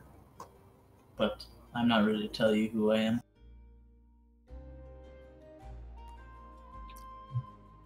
Alright, well, I suppose that doesn't matter then, since we don't know who you are. So, what's another idea that we can do then? I think we should start with your idea about scouting, see if we can find a way in. And if that doesn't work, then maybe we could try something else. Do you know those ghosts? The ghosts? No. Yeah, you don't want us to get the ghosts. So maybe you know the ghosts. It's not the ghosts, it's the Burgomeister himself. He will know who I am. Okay. Alright, well, keep in mind, if we're to take out Farans, we also have to deal with half the populace of the city potentially revolting, since they're Sanguis, as well as the potential nearby cities, as well as Harlock himself sending militia in to deal with us.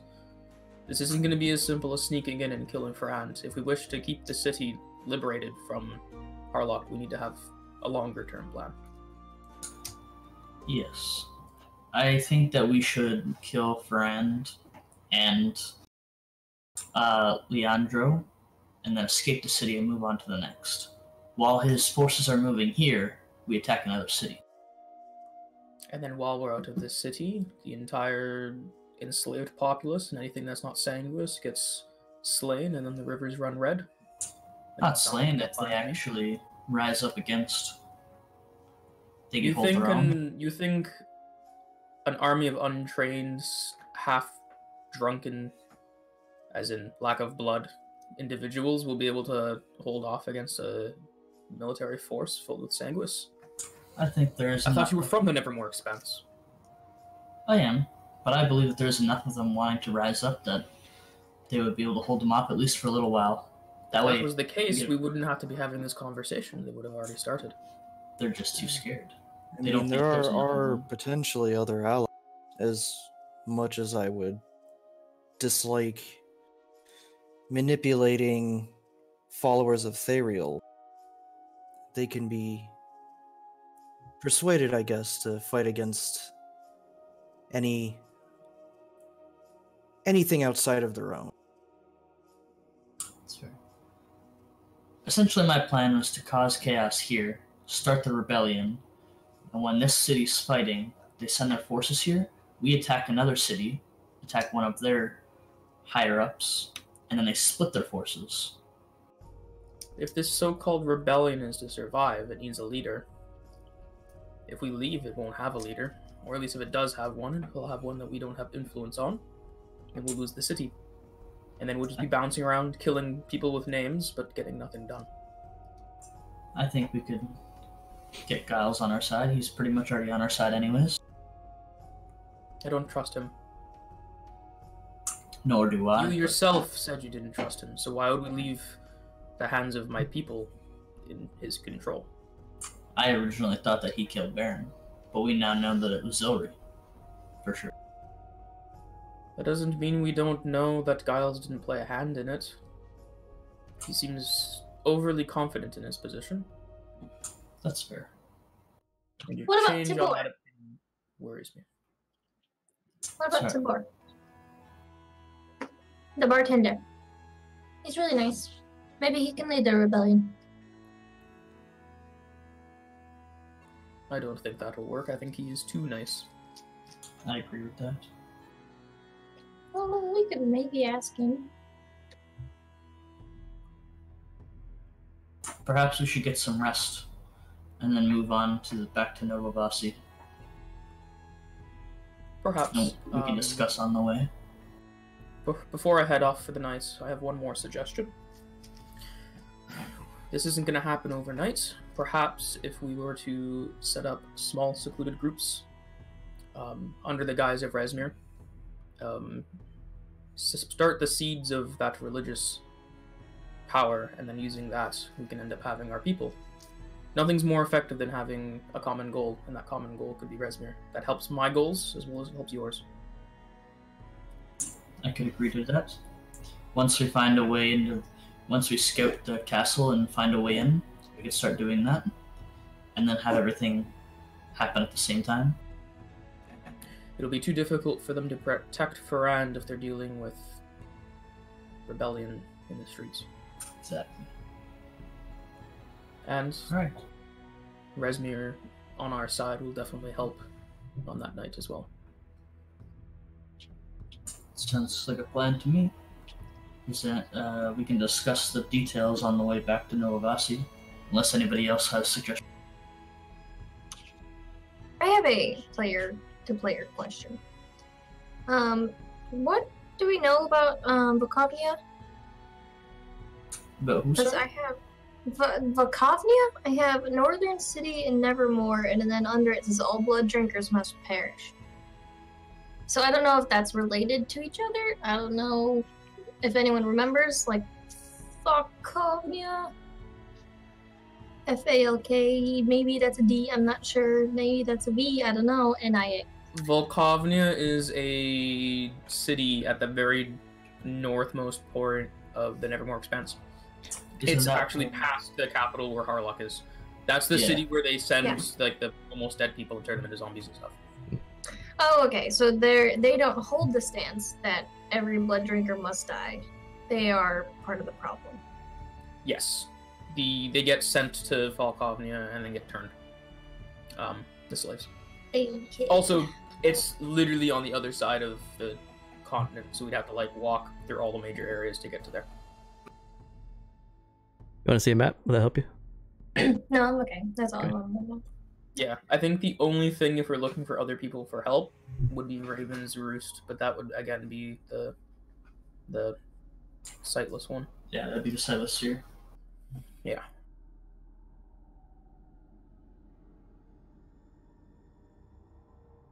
Besides, I don't know why you're looking for help. With Resmir on our side, we can do anything. You gotta lay off that big dick energy. You also might stumble upon allies, depending on where you go. I really like the druid idea that Yuska brought up because if we're bringing those zealots, those guys will be crazy. Wasn't it hinted at that they're like murderous, like Yeah. savages, and they're just running and kill everybody? That's why Yuska, Against like, society. they can be persuaded, but we don't, like, hinting that we don't have to be the ones to physically go talk to them. Well, I mean, if we did that, doing that, and then the internal city revolt, and then doing the Fran thing, more problems make it harder for them to deal with it, right? Tabor has maybe a jewel encrusted dagger because I somehow know that he has a ceremonial stag antler dagger. Tomorrow is dead. Tabor? Yeah, he was the one that got ripped in half by the That was cake. the brother. Yeah. It was brother. I Heart? thought that was. Oh, I have Tabor died. No, that's Harbin. Who's the bartender? Harvin? Yeah. Harbin. Oh, that's dumb. He's fucking. You guys took the antler, didn't you? I think we did. Oh, what? You Is it took- jewel encrusted? It's a ceremonial antler, yeah. So it is jewel encrusted. The question is who has it, because I don't have it. I have a dagger, but doesn't- I don't. It doesn't have jewels in it, but it has like ceremonial runes in it. Okay, it's probably Eh, fine. you I have might two be- daggers, but I don't know. I don't think I have that one. Is it in the magic sheet? Or... Let's take a 5-minute break and then let you guys get drinks and kind of think about your plan a bit. And then you can talk to Zilri again, or we could jump ahead to like another campfire and you guys can talk again. If you want to talk for like away from here, that helps. Just because then if you guys, in all my games I run consequences of action, so if you do something that could lead to a bad action, TPKs happen. So definitely think about it. And let's take a 5-minute break. So chat, we'll be back here real soon. We're just going to refresh our drinks. Don't go anywhere. Be right back.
Alright, I want to talk to chat a bit while everyone's getting their stuff. Let's do this.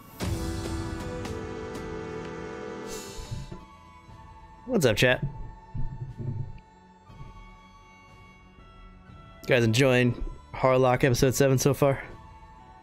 Curious what you guys think about the group. If chat has any ideas on what they could do. Hey, Ollie. Taking a quick little break while everyone's getting their drinks in. Are we going to die?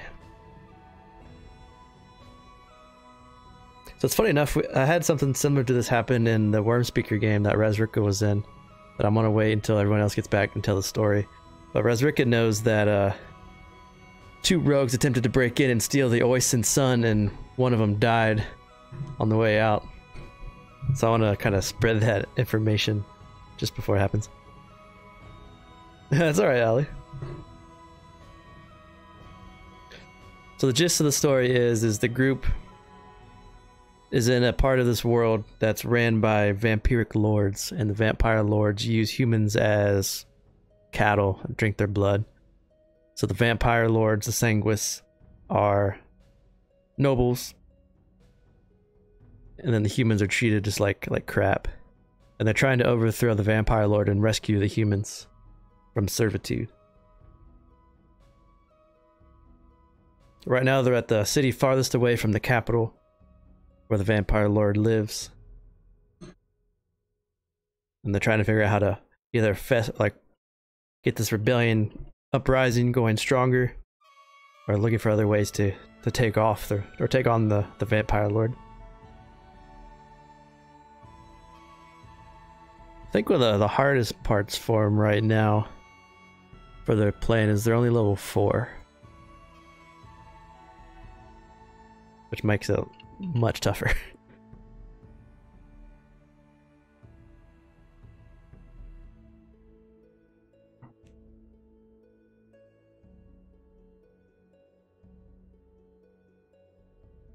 Yeah, it makes it a little tough.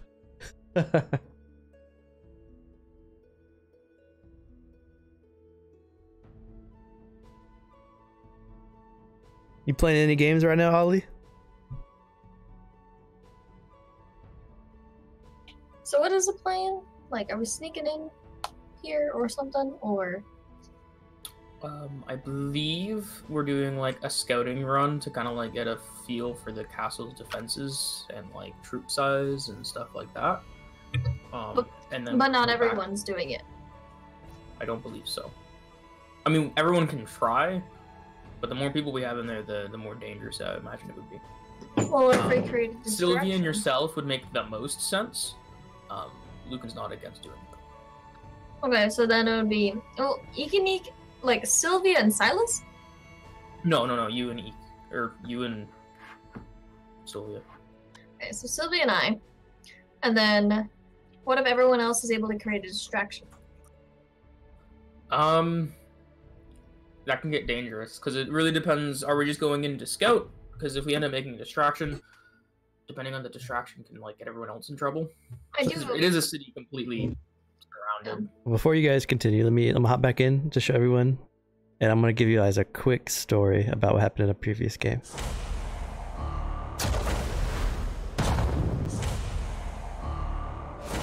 Just because you guys are level 4, so this might help out. So in our Worm Speaker game, they met a nobleman in a city the same-ish size as Novovasi, and they had 2 rogues. And the nobleman was abusive to his son, so they wanted to sneak into the nobleman's home and rescue the boy. The 2 rogues snuck in at night, made their way through the castle to the boy's quarters, got the boy out, but in the process, one of the rogues was killed. And when he was killed, he was knocked unconscious, and then they drove the blade into the rogue and killed him. So when you do these type of infiltration missions, they are possible. Just know that they are very deadly, and that you guys really are level 4, which puts more of a, I guess it makes it much more difficult, because some of these guardsmen are at or higher than your level, depending on certain types of knights and soldiers that'll be in there. So like guards are CR 1/4. Yeah. but knights are at, and some exceed your guys' level. And this is still a well-structured city, if that helps. So you can definitely scout it out, and it's definitely doable. Just know that the circumstance is that if you do it, there is a very high probability that you could die if you fail rolls while you're in there. Okay, so maybe we need to focus on getting allies. I'm not saying it's not possible, but Yeah, I mean, we don't necessarily need to do the scouting of the place until closer to when we're actually gonna attack it. Because if we scout agree it with that. and then go back to attack it 6 months later, or whatever number, it but- can be very different. There's guards and such. We could do a scouting mission on the outside to see if there's a pattern of patrols, and we at least have that information. Well, I wanted to do a scout of the outside just to see if there was a way in. Not necessarily scout like what's inside, just like a way in to start. Yeah, definitely. Dungeons & Dragons, whatever the dice say happens is what happens. I am proficient in stealth, so it's not all too bad. Until you get, what's your pass without trace range on Yuska? Is it 60 feet and it goes away? And then he just relied on himself. 30. 30 feet? Yeah. Oof, So- that's close. It's not snowing, is it? No. Because I'm like really stealthy in snow. Oh, that's right, you are an Arctic Aves, yeah. Yeah, I'm a tundra walker. No, I mean, No, this is, that's not the same thing, but Arctic dweller. I mean, this is D&D, this is problem solving and strategy, so, and whatever you guys do is, I will come along for the ride. But do you want to sleep here for the night and have any more discussions? Do you want to wait for Zilri in the morning, or do you want to just embark at first light and get on? Where's that dagger? I think we should. She's gonna take that dagger. I mean, you need the money too. Yes, well, that comes later. I think we should ask Zilri if she would be able to help us when the time has come in order to raid the city and stuff. We have 12 gold pieces in the bag of holding and an archway coin. And some other stuff, like a pillow.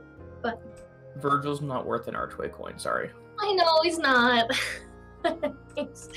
He's so cute. No, I agree with that. We should talk to Zilri and let her know that when we plan to strike, that she'll assist us. We'll Yeah. give her more details of closer to. Do we want to try to get the druids, or do we want to just try to find allies outside? Because I mean, there's still the rebellion that we could see what they're doing, how they're getting their resources since Baron's gone. Yeah, we could get them as well. They're still a part of the Sightless Seer, though. Remember that. Well, Oh, what if we can turn them against the Sightless Seer, because he's not even helping them in a real way. No, so he's but just... isn't he their leader? So Well, who would believe in a leader that is like going to turn against them? He's like a double. they leader. don't know that, We tell them that. and they're gonna believe random 5 people. I the have. leader? I mean, someone has good persuasion, I'm sure. Not me. Question for you guys as a group. Do you believe Zilri? That the Sightless here is evil? Shit. No inside checks. I do. Yes. Yes, because it's a beholder. Yeah, just wondering. That's my go-to right now. Yeah, I'm just curious. Oh, poor Rizzo. They did reincarnate you, Rizzo, and you came back as a gnome, so that was cool. Was that when Big Bang died? Yeah. That's how he died. They They had snuck to in. convince the paladin to give it up. That was fun, though. The famous Resmir paladin. That's Sanguis. They went in by themselves, and they split up a bit, and then they paid the price. Never split the party. Okay. So our game plan tomorrow is to scout the building to find an entrance and possibly discover any patrol patterns. You are. Still You're 2 3 days. Yeah. You're pretty far from the 2 or 3 days from the city. Yeah, and we'll get some mandrakes on the way. That's doable, yeah. And we did have a rest, right? Yeah, you long rest, Or so you'll get your resting. Yeah, spells I and your health. I also want to try a new type of long rest generator. Or a encounter generator during long rests. It's pretty cool from what I saw, and you guys can tell me if you like this or not, but whenever you take extended rests in the wild, like at campfires, whoever keeps watch rolls a d10, and I roll a d10, and if you hit the same number as me, you hit an encounter. Oh, I like that. So you don't see what I roll though, you only see what the person rolls. Cool. That comes from the DM Layer on YouTube. He had that idea. I thought it was really pretty sweet. cool. Shout out to DM Layer. How were you doing it before? Just like rolling a d20 and... Yeah. And I had a percentage set up.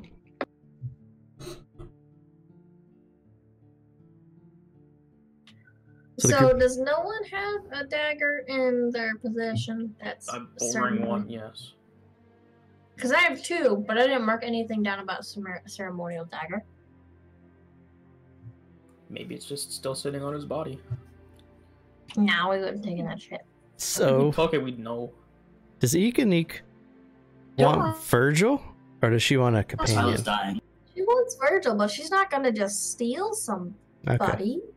So She if you should want- convince him to go though, because he's his own person. Okay. So I'll just make sure that you want Virgil and not like. No. Because if you want a companion, you can go to town. You can buy like a skunk or something too if you wanted to. No, she doesn't even want like Virgil to stay in the party. She wants Virgil to do his own thing, free will and stuff. She's gonna talk to Virgil. Oh, you want a Dobby sock him? Okay. Yeah. Yeah. I want to give Dobby a sock. Virgil free. Or even more like Virgil free. Oh, funny. So the group waits for Zilri to come down in the morning. Zilri is fine with waiting. She just says to find a way to contact her to give her an advance of when she needs to get prepared. How far does message go? I think Raz can do sending too. Yeah, message is 120 feet. Sending is Plane wide? Is. Yeah. Oh. I Yeah. believe she only has to be within. Well, I believe anybody has to be within the same plane of existence. I'm Yep. not 100%. Oh, okay, so we just do it like that. it's Sending fine. can go to other planes actually as well, is what the rule says. You also have a sickle you haven't identified yet? Yes, Yeah, I couldn't have that. which I think the money should go towards identifying magic before freeing Virgil. But yeah, obviously she's not very intelligent. Or we can go find Noala You know again. Get her to do it for free. Noala, yeah. I have so a we need to figure feeling out what we she's will doing. find her on the way back to town. I agree. She did look pretty sad when we went here. So But yeah, I think we should head back to town, search out scout out the place, and then see if those ghosts still exist, because maybe we can get the Burgomeister to, befriend us. It could help. Yeah. Unless someone else has something else that we want to do instead. Yeah, just if you guys do that, I'm just gonna not go with you guys. I will figure something else to do for the plan, if that's what we decide to do. wait, E talks to Virgil before they leave. Okay, go ahead. Is Virgil hanging around Zilri, or does he separate from her and stuff? He's always usually close to her, but he's very easy to trick to go a little ways if you want to try to get him by himself. It's pretty easy to do. Let's come on, Virgil. Let's go over to the kitchen and cook some stuff. All right, Ekanik. I just love him so much. Okay. So Virgil, Yeah. I was thinking, how I talked to you earlier about going and joining us. Oh, he's so cute. Joining us on the road. Do you want to do that? If Master let me. Well, she doesn't own you. You're your own person. Master can make me go away if she wants to. What? Master can make me go away if she wants to. How do you mean? Like she can kill you? She can snap her fingers and I just disappear. So if you end up leaving and she doesn't like that, then you're just dead. That's what she told me. She said, you can't go far, Virgil.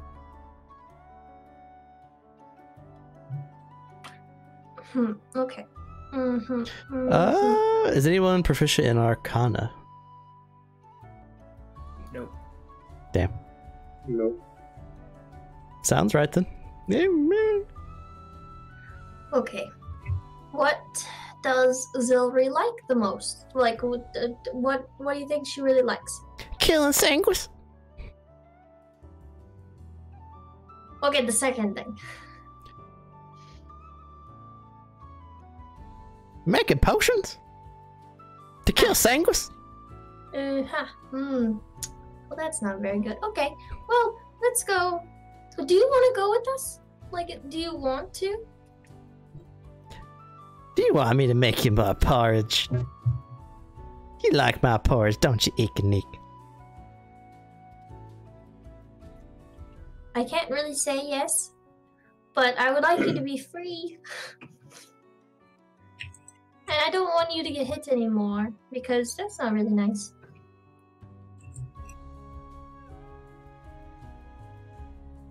He's just kind of floating looking at you. He's not very smart, so he doesn't really process it. There's something stupider than her. Okay. Is it kind of racist, Silas? It is kind of Chris Rock. Okay, let's go talk to Zilri. Okay. I imagine Yuska's always like next to her, so. Pretty much. Okay, Zilri. I want to know if Virgil can come with us on the road as we're doing this mission to help you. Everything has a price, Eek. But I would not be... I'm not bound to Virgil. If you wish to take him, we could come to some sort of deal, but you should be aware that when I make homunculuses, that if I die, they also die. They are made from a part of me. Are you made from clay? Yes, he is made from clay, then I give a portion of my life essence into the clay, which helps to birth. But if I am killed, Virgil will just dissipate into nothing. Okay, well, I think if we can... I wasn't planning on killing you, so that's good. He told me that you can just snap your fingers and kill him. Can you not do that? I mean, he is very fragile, but no, I cannot just kill him if I wished, without actually killing him with a weapon. Okay. Okay, So...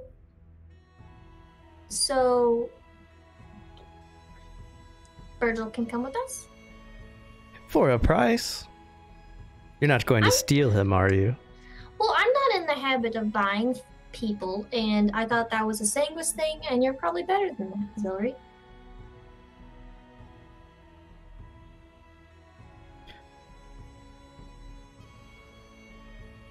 I know what you can give me. For Virgil's life.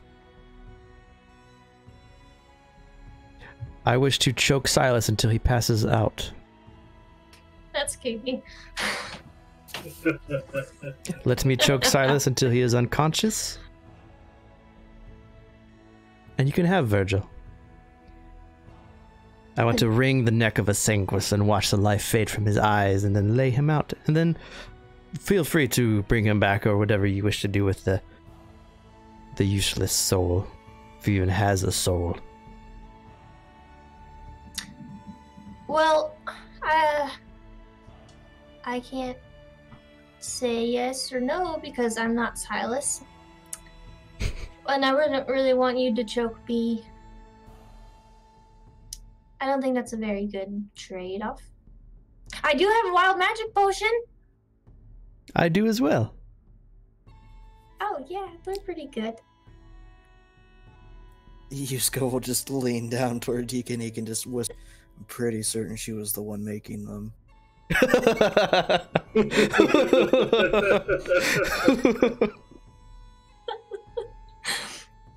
Oh, okay.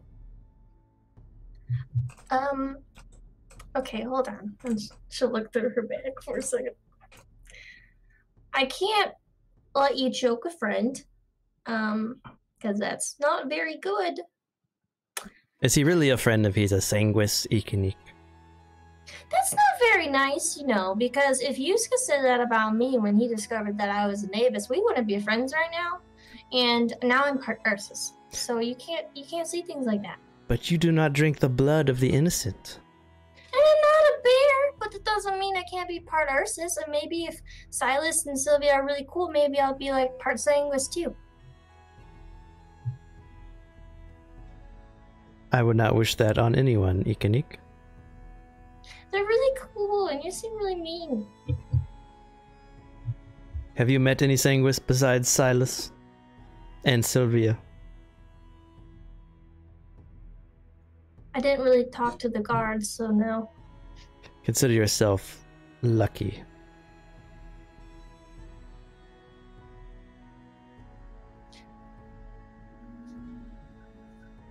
Okay, so is there anything else?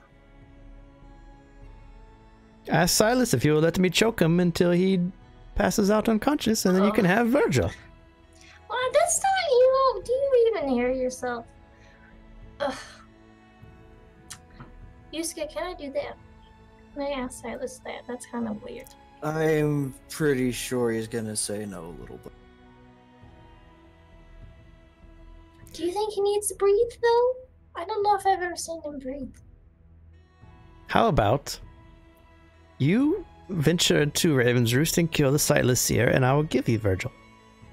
I thought we were going to do that, though. You're going to go to Raven's Roost and kill the Beholder? Well, he's a bad guy. Well, Yes. we're going to do it later, but I don't think we're doing it now. Well, to think of it as, once you kill him, you can have Virgil. I think that's going to take a long time, though, and you hit Virgil a lot. No, I don't. Psh. Virgil, get back. No, Virgil, come over here. I'm sorry, Master. Virgil, no! Come, no! Virgil, you're... She doesn't love you.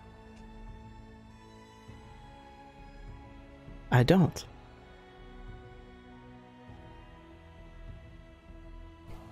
Oh, this is so sad. Okay, well... I only have like 70 gold pieces, and you can't really choke people. If you are able to make get the gold and the items that I need, I can craft one in any way you wish. You can even mold the clay yourself before we put life into it. You can make it look like... Can I just get you everything else besides the gold? Well, I don't even have the gold. We don't live a very lavish lifestyle out here, Ikenik. We are shunned. Well, I mean, I don't... You know, I'm kind of the same, so...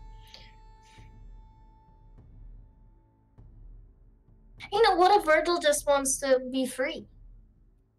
It does not matter what Virgil wants. See, that's what a Sanguis would say. Aw, snap. A Sanguis would not take care of Virgil and feed Virgil. They I don't would eat, if- Master! Shut up, Virgil.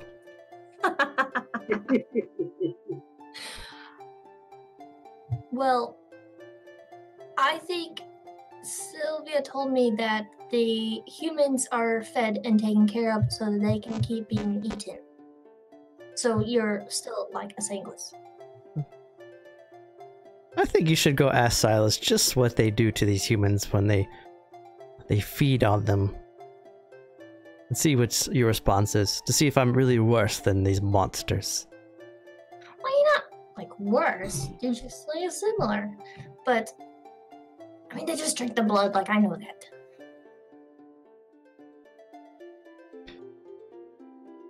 Either let me choke the life from Silas's eyes, or get Silas and Sylvia to both kneel before me and take the oath of light and law, and you can have Virgil.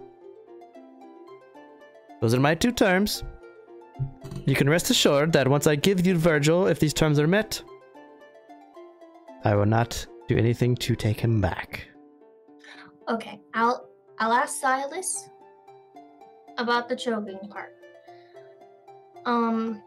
But I don't think they should kneel in front of you for the Resmir Oh, I just wish. worshipping, because that's Lucan. Yeah, just as long as I can see it happen. I want to see the light enter their bodies and see if they can actually withstand the light or if it will make them burst into a million pieces. Can that happen? I don't know. That's why I wish to see an experiment. Or jump on Yuska's shoulders, take yourself to Raven's Roost, and kill the sightless seer, and you can have Virgil as a reward. That's gonna take a while. Okay, hold on. I'm gonna be back. Let's go, Yusuke. I mean, come on, Virgil, let's go too. Virgil, you stay! She's gonna go find Silas. Sorry, guys. He's outside. He's preparing the Nevermore steed to get ready. Hey, Silas! Silas! What you doing? Getting ready to head out.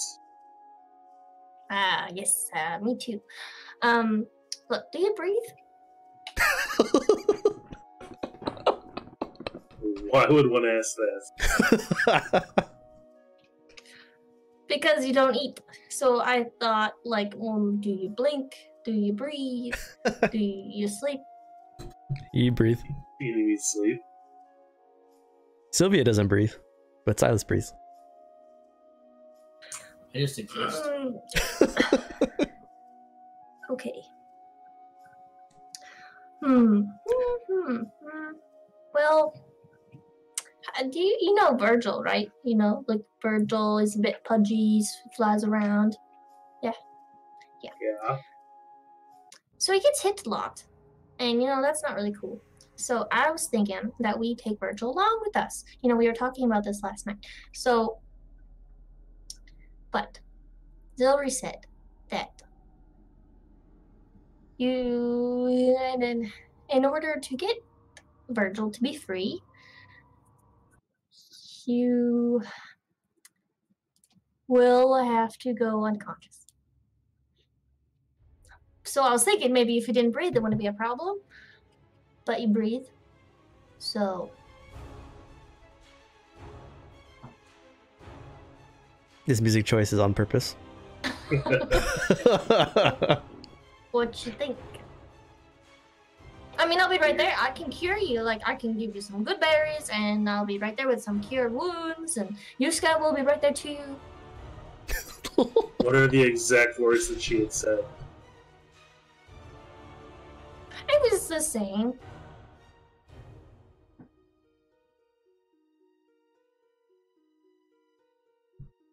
Is she still up in her chamber? Yeah. Yes.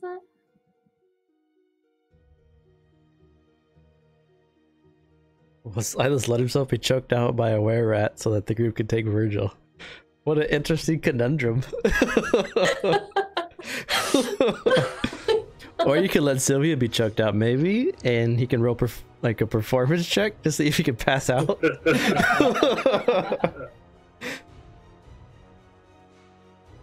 But I'm trying to go off of what you actually said. Yeah. You can roll an insight check if you want to. Well, I mean that's a DM's discretion, but Yeah, if you want to. As to what? Her deception. To see if she's actually telling you what Ziegler said. I think Eek should have rolled insight to see if that's all Ziegler wanted to do. She could have. Not smart. She could have.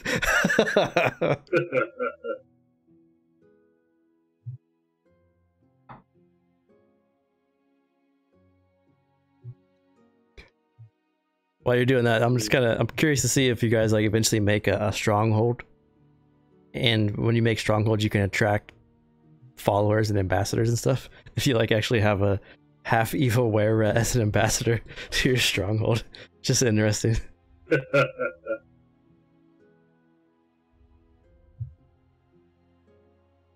You can choose to roll insight against their deception, or you could just kind of go with it. It's up to your character, Silas.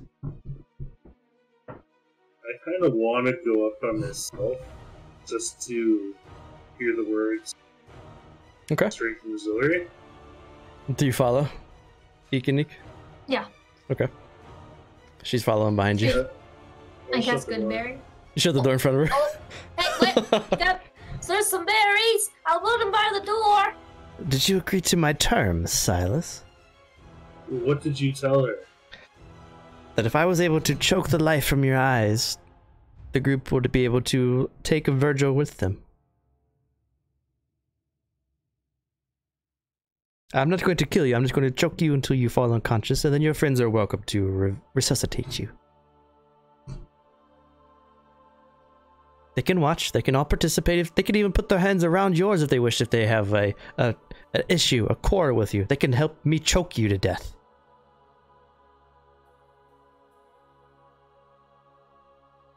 I say, look into my eyes. Doesn't look like my wife. You cut out the end. And, Tell me, look. Am I what I am? she looks you in the eyes.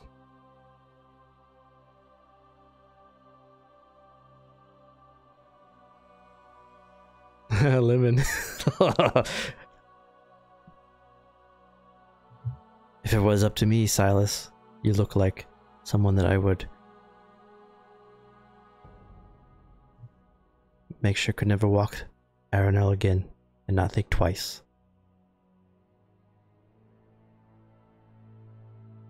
But I need your friends right now. And if your friends wish to have Virgil, I will not kill you outright.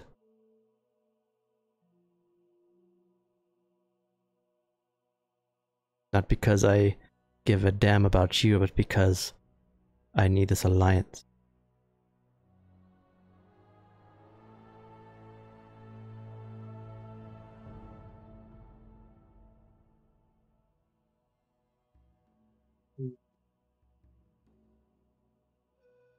How about we sweeten the deal? Instead of choking you, how about you let me take this long sword here, and she points to the bed, and cut you until you fall unconscious, and then you can have Virgil and my crossbow. And you will feel every cut, every wound. And it will not be quick.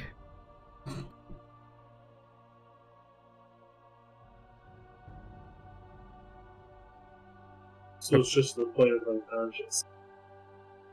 Precisely. Will you be a martyr for your friends? Will you sacrifice yourself for your friends? For a worthless nothing, and she points at Virgil, in this weapon.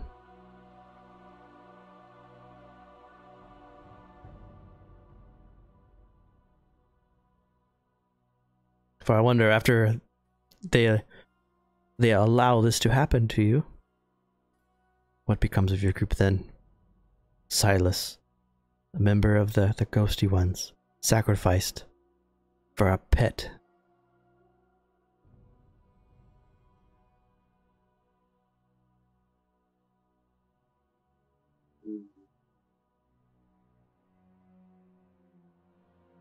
She's whispering low enough too to where Ikenik, even though she's outside the front doors, can't hear her. She's trying to sow something in between the party.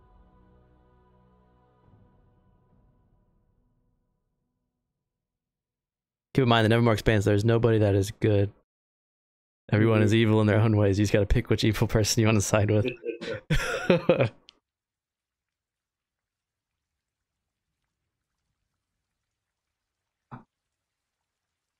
Days.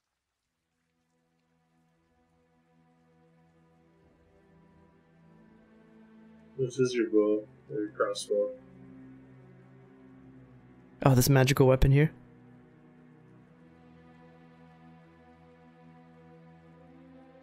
Don't worry, I will identify it and give it to you. It's a hand crossbow.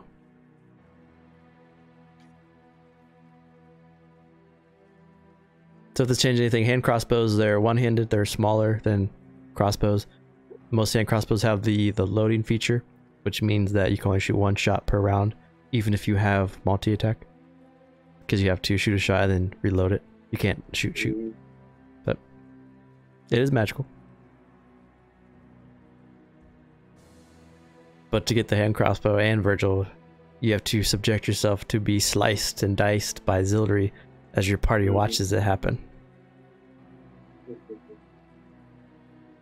As she says that, you see her open up her hand and she throws the door open in front of Ikanik with magic. I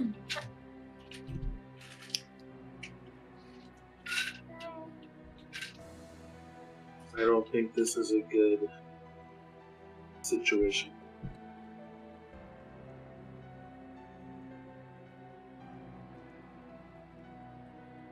It's okay.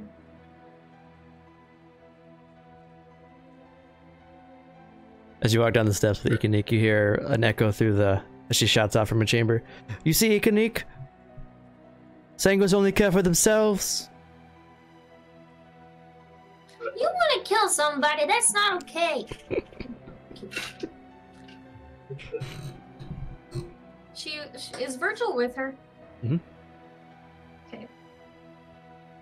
Eek will go into the kitchen and make sure that she left the recipe on like a piece of paper or whatnot.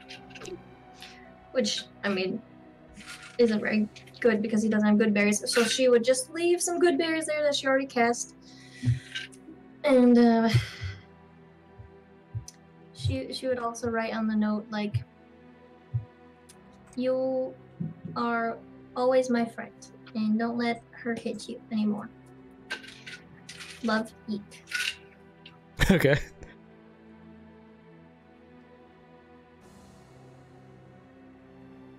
And then she would be sad and climb on top of Yuska's shoulders and just kind of... Yeah, Nope. it's very noticeable, Yuska, that Ikanik is having a hard time when she crawls up on top of you. It's okay, little buddy. She's really nice, so... She's really mean. She is very mean.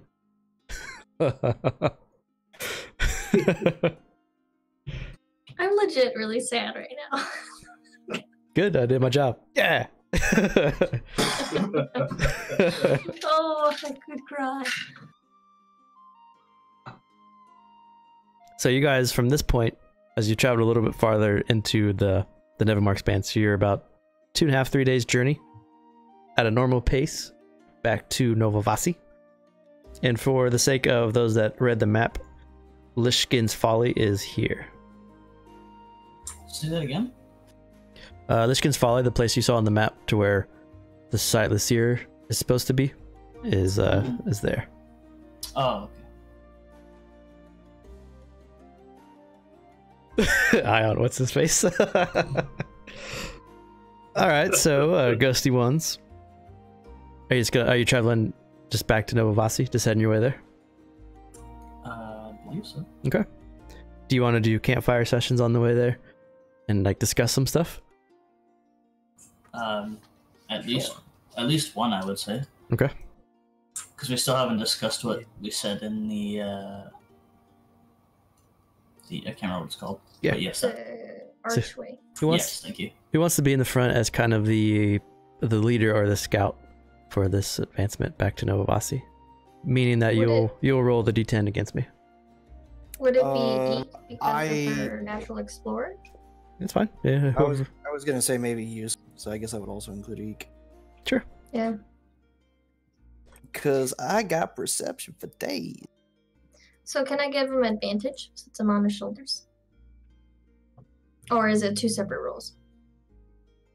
That's a good question. How do we do? Because this is the DM layers guys thing, so I roll d10 and then you roll d10, and if we hit numbers, a random encounter happens. What is your perception, Yusuke?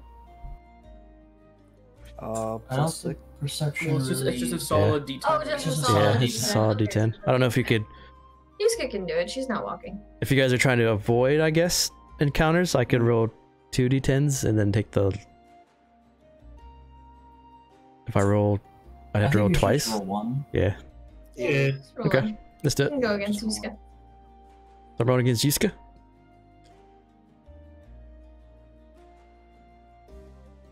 Alright.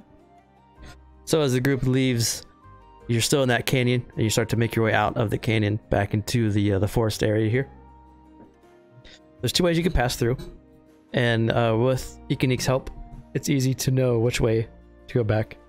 You can either go back through the Blight and get to the main road that way if you wish to, or you could go the opposite direction and still make your way back to the main road, to the northern road that leads to Novavasi. If there's any certain direction the group would like to go in, like if you want to go back to the Blight and look at it, or you could just go away from the Blight and make your way back to the road.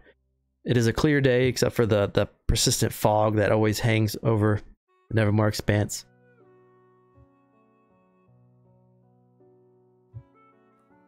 I vote we just go straight back to the city. Yeah, I'm good with that as well. Shortest route. It's a good blight or not. So as you make your way back to Novavasi on the first night, it's a pretty uneventful night. Even though your minds are racing from seeing the royal rats, doing with the alchemist laboratory, meeting Zilri, learning about her situation in the Sightless Seer.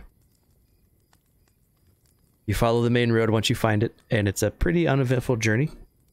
But as night approaches, and it's a peaceful, clear night for the Nevermore Expanse, you make a campfire and set aside for the evening.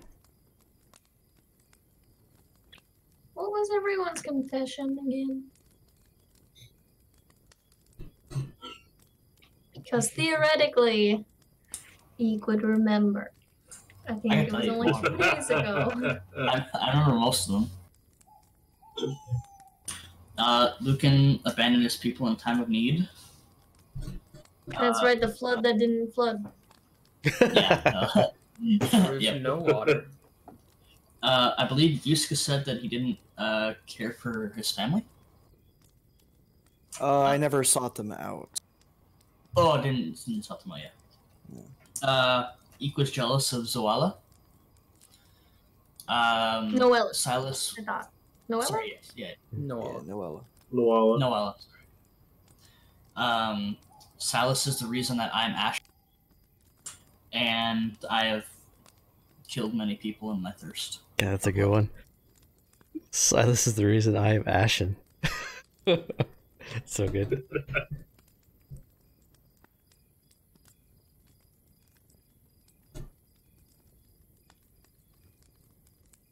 But it's twilight. For those that want to prepare food to eat for the evening, if you have rations, easy to do, or however you want to eat/drink, the night is yours. Eek will search for food. But I don't know why, but in my notes I say don't pick berries. So she doesn't pick any berries, but I don't know why I wrote that. Because it was like during the first There's session. like poisonous berries, I believe. It's a Therial thing. If you pick berries after a certain time, she gets pissed off. Is Therial a girl? Or he, or whatever he chooses to be at the time. Okay, yeah, so she's smart enough. She's not gonna pick any berries. She's gonna find other edible things, maybe like nuts, squirrel. It's like Gozer. It's whatever it was.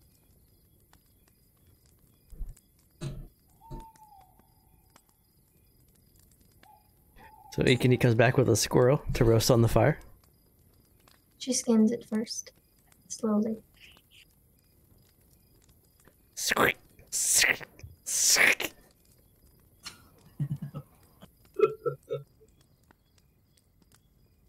I'm literally just waiting for someone to ask Silas why I'm ashen.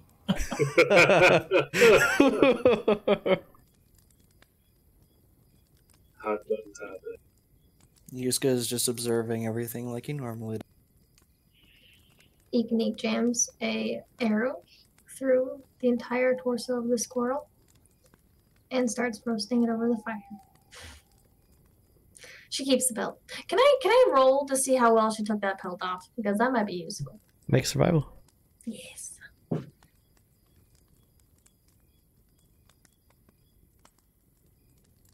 did a very good job cutting out this squirrel. Removing the pelt. Her next hood. Just go with squirrel. Okay. She's a bit mad, so piercing the squirrel with the arrow was a bit too aggressive. But either way. Yeah. Yeah. I missed you, Virgil. Yeah. That's exactly what's happening. She's roasting over the fire. So Yuska, Ikanik, the blight on the land, supposedly we fixed it. Are you planning to stay in the Nevermore Expanse? It's not fixed until it doesn't exist anymore. But perhaps helping at least you guys, I don't know. Did Zilri ever say how long it would take for the corruption to wane? No, I don't entirely trust Zilri yet. But either way, I plan to remain to see if this is truly just the blight that... And I don't think I can leave until it's gone. That is fair. Well, Don't take my asking as insult. I'm more so just curious if you're staying with us or not. The two of you are good company. Well, the promise of having a druid circle is enticing, I suppose. And it would help facilitate what I assume is my mission here. So I think I will be staying. Well, that is very good. But either way, we will need allies, I guess, to do whatever it is we plan on doing. Yes, we first just need to figure out what exactly it is we wish to do. This is one of those things where I wish Resmir was more outspoken. can I roll perception to see if anybody followed us? Hmm? Rip. Seems quiet. Okay. I gotta tell her I plan to kill Zilri once she is no longer useful. No! No, you can't do that. Well, I know she's not the most admirable individual, but I think that might be a little extreme. It's for Virgil. If you kill her, then Virgil's gone too, and we gotta save him. I'm not giving up on him yet. Virgil might be important, but my thoughts was more deep than that, than just being the homunculus's life gone. Do you hear yourself? That is very sad. I'm not saying his death would be in vain. I'm just saying Zilri's death sounds a little bit more important, don't you think? Can you put a value on one person's life over another? Well, I mean, one person is living and breathing and the other is made of clay. And he's I'm sure breathing there's too. probably some level of balance there. But that's not what we're discussing. Virgil... Sylvia doesn't breathe. That doesn't mean that she's What? less of a person. That's not... Why do you wish to kill Zilri, Sylvia? I don't trust her. I think that she still has some of that serum somewhere. And I think that even if we kill William and Leandro, that will not be enough for her. I She'll betray us. am reluctant to agree with Sylvia. I'm sorry, little buddy. But I'm certain as soon as we deal with Ferrand, I'm certain that she'll probably betray us. Well, if we can get her to swear the vows of Resmir, I'll trust her more than I do now, that's for sure. I Silas, doubt what do that you she think? will. Being the sanguis of the party and all. What was that? Are you worried of Zilri? I don't think her intentions are good. Enough to kill her? In the end, probably. I think this land is starting to blight us all. This talk of death is too much. Well, I'm the only one not talking about death. No, please excuse me. And she gets up with her squirrel and she goes on over to the street. I don't kill people. Let me eat this squirrel I just stabbed with a stick. It's not a person, clearly. Clearly. All I know is we need friends if any of us is to accomplish anything here. Killing Zilri might be something we have to do, but I don't think that we should just do it out of mistrust. I agree. Would assume that if she does make a move, then, I mean, obviously we must do what we need to do. There's a balance to everything, after all. I agree. At that point, action will need to be done, but when it comes to the greater evils, I don't think she's up there yet. We might need her to help us with the others. Yet being the keyword. But if she is still going to keep this blighted substance that she's polluting this place, then yes, I will be more than happy to kill her myself.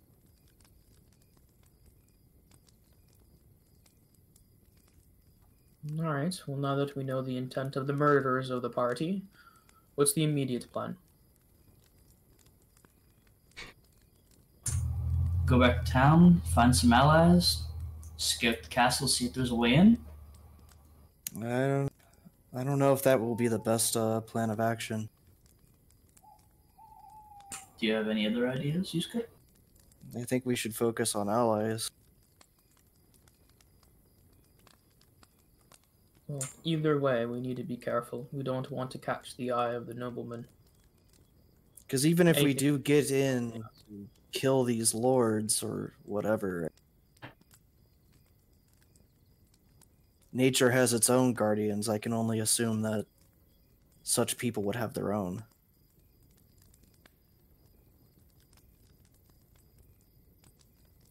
And even with the city in chaos, it's something we will have to contend with. We can control the chaos. Yeah, we do both at the same time. Threats that we will have to deal with inside.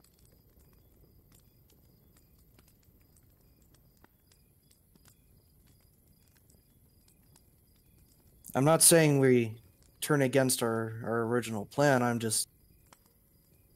there's danger. If there's anything I've learned since coming further north is everything is dangerous. This is true. But the greatest reward is usually with the greatest risk.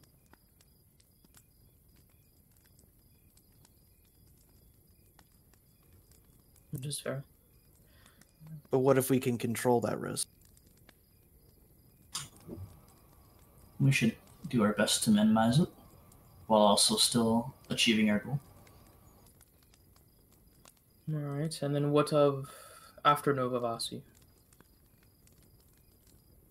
What is everyone's goals then? Because Novavasi is the first step. If we do manage to liberate it, we'll have the entire kingdom on our doorstep. We need to have faith that we'll work together. My end goal is to get rid of Harlock, so I'll do whatever I need in order to get to.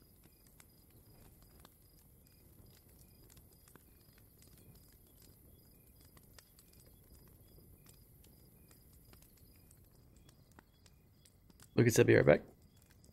What? We're in the middle of a conversation. You can't just leave.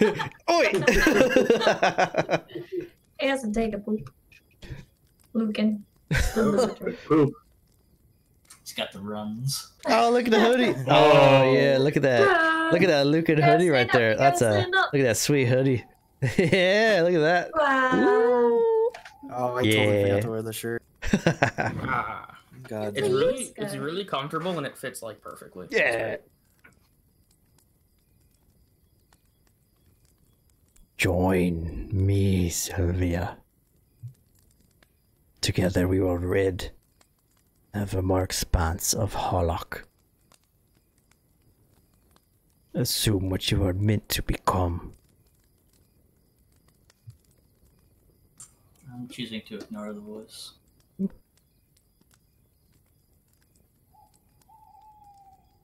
The voice reaches out to you like almost every hour in some fashion. Even when you're just like traveling on the road, it constantly tries to speak to you. I just constantly ignore it. Yeah. Alright, well, if we're to gather allies, there's that aggressive group of druids that Ziegler was mentioning. There's the resistance in the mountains, as much as I doubt the seer will listen to us. And then there's the townsfolk of the city itself. Is there anything I'm missing? Zilri and her were-rats, assuming she keeps her promise. Yes, of course. Well, I'm sure And she'll lend us a hand. We will never be allies of the druids or whatever they may be in the forest. At least in any capacity that will help us. But I'm certain we can use their chaotic nature in defense of that forest for our own purposes. Such as? Well, assuming that any army travels near that, I mean, Therial worshippers will defend the forest, including whatever beasts that even they seem to be blighting and polluting themselves. So you're saying we should try and steer the army to go through the forest? I'm a little reluctant to even suggest that. Perhaps close. Well, if they are as savage as they sound, perhaps convincing or giving them a promise of some stake of the city so they can attack it. The main army of Any the Therial Lassios. worshipper would have no interest in the city, except in its destruction. Well, we can promise it its destruction, but not actually give it. Hopefully If we can most of them convince die out. them, well, that's the Then plan. is I that- would pray that your god would be willing to contend with Therial.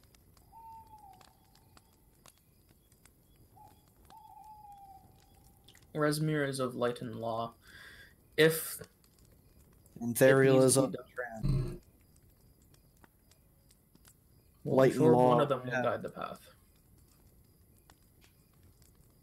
Perhaps.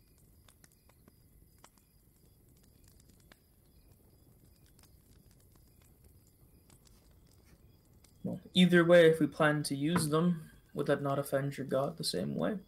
Whether it's at the city walls or in the forest nearby, they'd still die.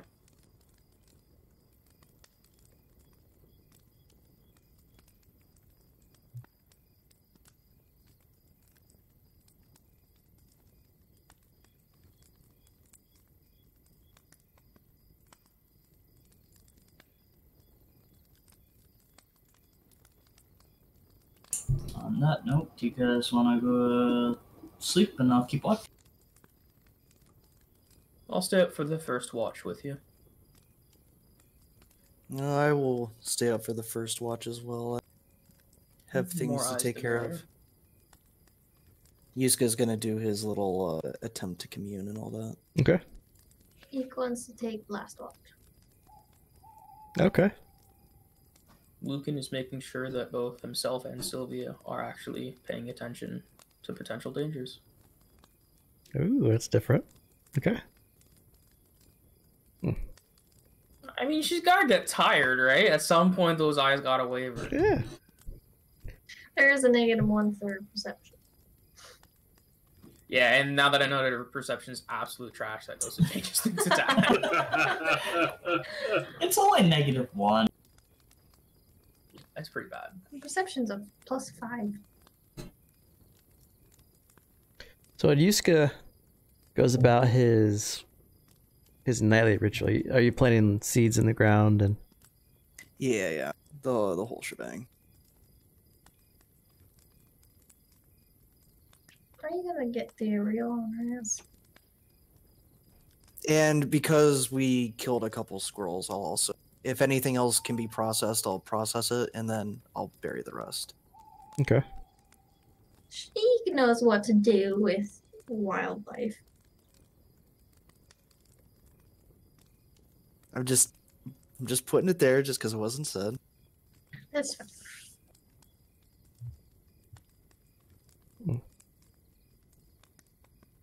Oh no, super secret DM rolls. Dun, dun, dun.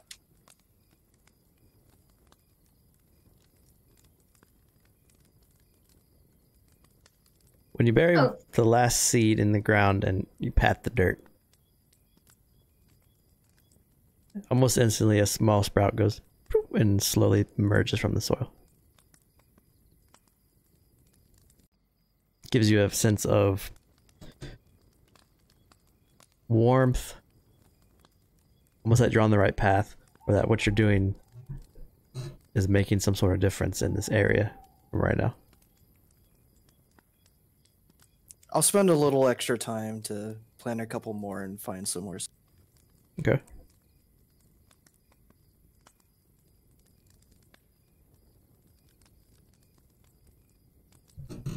And then while everyone is sitting there awake for the first watch, Sylvia is just bombarded by talk again. Let them know who you are. Join me. The usual speech. I just continue to ignore it. Does Sylvia look perturbed at all during these moments? Or is she masking her thoughts? It's up to you. Are you gotten used to it, or do you think it'd be kind of like annoying you at this point? I think that I would just have like a plain expression. Okay.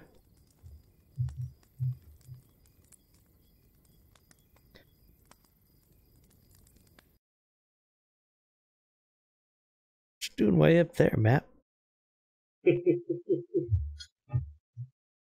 That's what I was supposed to say. I was like, why is there water on this? So the journey. The segue into campaign 3. Oh yeah, the pirate campaign. I need one more roll for the rest of the trip here to see if you guys hit anything on the way. Whoever wants to make the roll. Okay. Returning to Novovasi after a 2.5-day trek. The group will be entering from the northern part of the town like you usually do. This will put you at a 2.5-day journey. This is getting closer to evening. You have an overcast. The clouds are darkening. It looks like a storm might be brewing in the distance. It's making its way towards Novovasi, but you'd assume there's a couple hours until the storm would actually hit. And it's weird, like the storm kind of mixes with the fog that always hangs over the Nevermore Expanse. And just gives it an even more dark or gloomish look about it. But after your journey here, you've arrived back in the city. You have about 3 to 4 more hours left of daylight before it starts to get too dark, but is there anything the group would like to do? On their journey back into town, Ika's on Yusuke's shoulders. She would just kind of be mumbling to herself and saying like, I don't really know what kind of god is out there for protection, especially for humancosis stuff, but I think Virgil could use some help, and I would like to offer my aid, please. But yeah, Yusuke hears it, because obviously. You hear a voice come ring out to you. It's a gentle voice. It's feminine. Oh. Don't be afraid. Virgil is well protected. Yusuke, did you hear that? Did I? No. Hear what, little buddy? Something just spoke to me. You must help your friends learn to step into light and law. Oh, okay. And Virgil will always be safe as long as the light shines upon him. Okay, yeah, no. Are you talking about Rezmir? Yes, but if you turn your back on light and law, Virgil will end. No. I like light and law. You know, I think Rezmir is pretty good with justice. So yeah, no, we could probably do that, right, Yusuke? What's going on, little buddy? We could save Virgil, and I know Oh. Okay. Am I hearing this? Like, not the voice, but her conversation with Yusuke? Yeah, you can hear everything she says.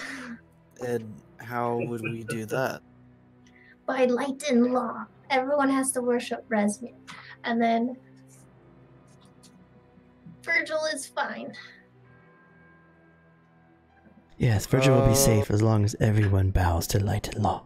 Well, that's what I'm telling them. It's a I very... don't doubt that Rezmir will protect him. Mm-hmm. Sounds like a sound plan to me. Yeah.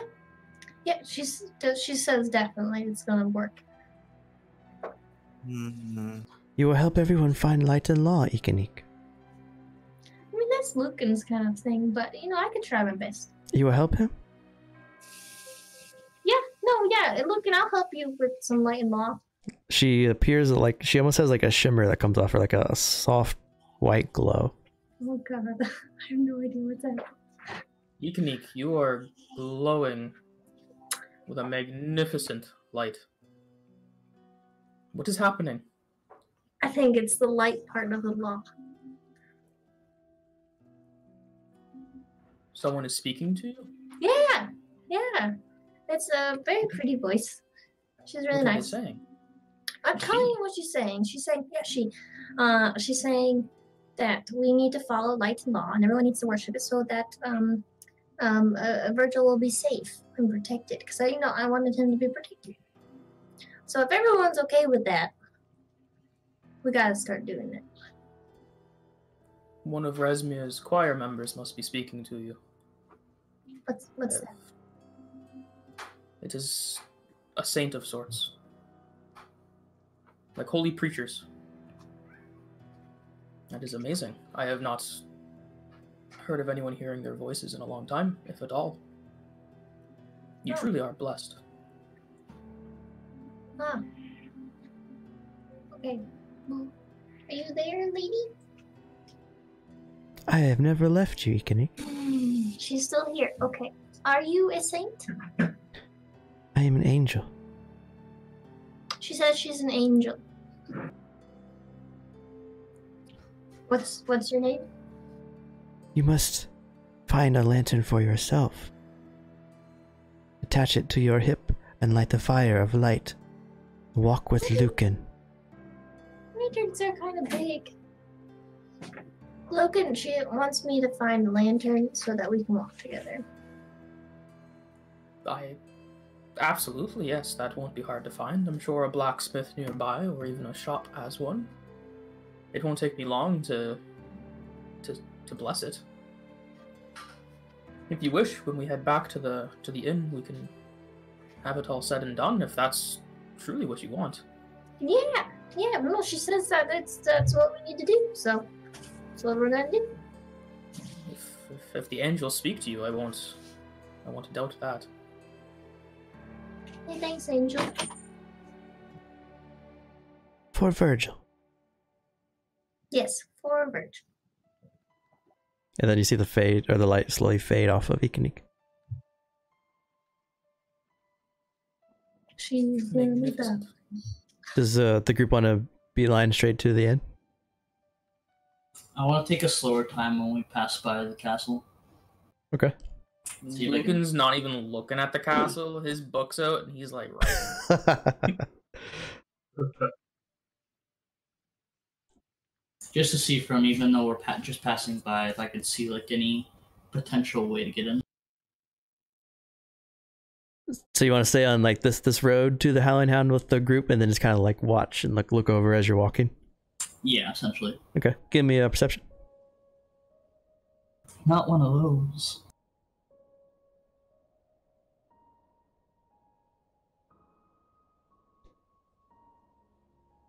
With a 10, a couple things stand out right away. One is that the walls of the castle are well made of stone, but they all rise up into that gothic kind of pointed tips at the top. There are, at a quick glance, you can see sanguis that walk the walls, crossbows on their backs, very military style. It looks like also that where the keep is it overreaches the river that flows through there. So there's a wall, and then the keep's next to the wall, but that wall overhangs to the side of where the river is. So if you wanted to try like some sort of go through the waterways and then climb up on the side, it might be possible, but it would be dangerous. So it'd be like this area here. Candy Mountain flashbacks of everyone rolling up, And me falling and almost dying instantly. But for the most part, the front gates, from just your vantage point as you walk past, there are a number of guards that walk the walls and patrol the front. Okay.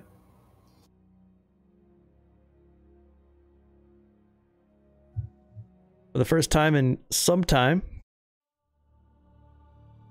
the group enters the Howling Hound.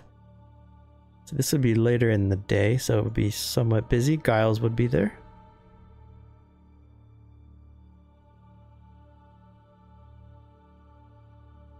And Ula would not be. So as you walk into the Howling Hound, tables are full. They're laughing. There's drinks being thrown about. Harvin is behind the bar. You can hear Tamil in the back cooking. And Harvin is running food and drinks to the people. Giles sits alone next to the fire. He has a very smug look about himself, and his feet are up on the chair next to him. You also notice by the board that something has been ripped off, but something else has been put in its place on the notice board. Equal check Oh. that out. Can we take a look? Can we take a look at that? Yeah.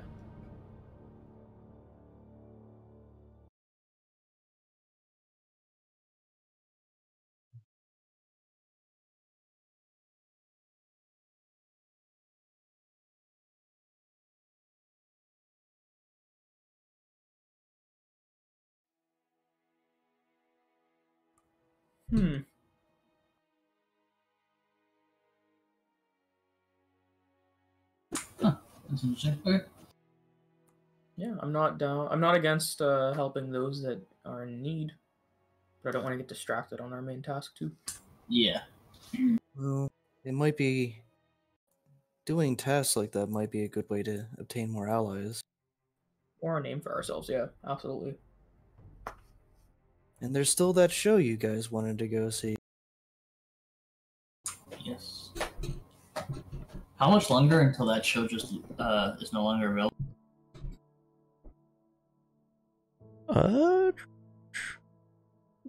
It doesn't say. It's hard to tell. Okay. So you guys like venture over that area of the town? Oh, okay. I thought you said a date earlier, but I didn't write it down, so I can't remember. And it's session 7, and we haven't even seen like 80% of Nova Vasi. It's because we keep leaving. So if there's anything you guys want to discuss before we end the session, you guys walk into the town, sit next to each other. So if there's anything you want to talk about, if not, we'll end it whenever you guys are done. Ikanik would just start to ask Lucan what she needs to do to like follow light and law. I'll have a nice and detailed response for next session. I'm really worried about her becoming like a cultist. It's not a cult. It's Rezmir. Overlord. That's totally a cult. Oh no. Coming from a former Sanguist Rezmir paladin, it is a cult. Maybe when you're of the road, it's a cult, but when you're just like a city folk, it's not. It's life. I hope Yusuke can save her soul. Next session, I would also like to talk to Giles. Okay. Yes. Yeah, I think that's it for me this session. I need to know, is Vincent alive? And I could always try sending to Ula to see if What she's is alive as that well. face? Oh, she's gonna go find him. She's just gonna walk behind the bar and be like, oh, she's gonna go find Vincent. He's in the barn. You walk in, he's there. There's a nice greeting there. Baron's area is there, and Ula is missing, or not there. Ula was the Baron's known. body still there? Is it stinky? Or sorry, Baron's his belongings there. His body's not there, but his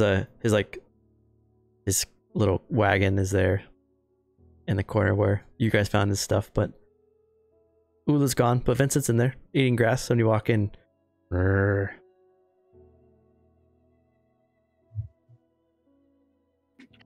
I can finally use my primal thing. I'm gonna use my primal thing. Anyway, carry on. So next session is the group's going to reach out to Giles and see what's going on with that. I'm assuming. Do job posting if you want to try to make quick coin, or go to the theater. You can also do some heavy scouting if you want to, and like really get up close and scout the Ferran's house, or the Burgomaster's house, or the barracks. And then what else? You could go to Raven's Roost, or you could just walk through the city. We should probably do that at some point. If we want to own the city, we should definitely know the city. Yeah, I don't know if them hangmen will want to let you just take the city. That's fine. There's always religious war. Yeah. What happens. I don't remember what show I was watching, but the premise was that the electricity had to spread. Oh no, I think it was a Call of Cthulhu thing. But electricity had to spread around the world to get rid of the dark horrors of the Eldritch horrors, because they thrived in night and darkness. So with the spread of electricity and everyone having light, it was able to get rid of those horrors. What if we do something like that with lanterns in Novasi? Symbolism, I love it. Once we own the city, there'll be lanterns around the world. Everywhere. Lit. That is a very interesting idea. It will be Let there be light. I think only Silas saw the Hangman Noose El Terrell cult. Mm-hmm. Yeah. Rezmir has reached out to Ikanik. I still don't think it's legit. Was that Rezmir though? No, it's an angel. Yusuke's concerned. I was glowing. It was How great. often does someone glow when they're being spoken to? I mean, as a trans druid, people glow all the time if they're of that persuasion. Okay. I don't know. It could easily just be an actual angel of Rezmir. I mean, I hope it is. I doubt it's the Sightless Seer, because Ikanik wouldn't probably be the most effective person to control when it comes to the rest of the group. My wisdom is fine. My intelligence is like a +1, but you know. Well, no, I just mean more so like it'd be a lot more difficult for you to be like, hey, we should go like kill these dudes, because it wouldn't be into your character compared to Sylvia doing it. That's true. Sylvia just wants to kill everybody. Yep. Exactly. So having a voice tell you that, just that's on character. Over half of our party has someone talking to them in their head now. Yeah. And here we have the loyal, devout follower of Rezmir who doesn't have Resmir talking to it. I mean, he has his powers of Resmir, so there's definitely a connection, but like everyone's getting these communes, and I'm just like in the dark. There's got to be a reason for that, right? Not chosen. Pick a new path. But anyways, chat, thanks for watching. We are going to be live streaming again on Thursday at 7 o'clock if you want to hang out, and then the one shot is Saturday at 7 o'clock. So if you liked what you saw, hit that follow button. If you're watching on YouTube, hit that subscribe button, and we'll see you in the next game. Have a good night, everybody.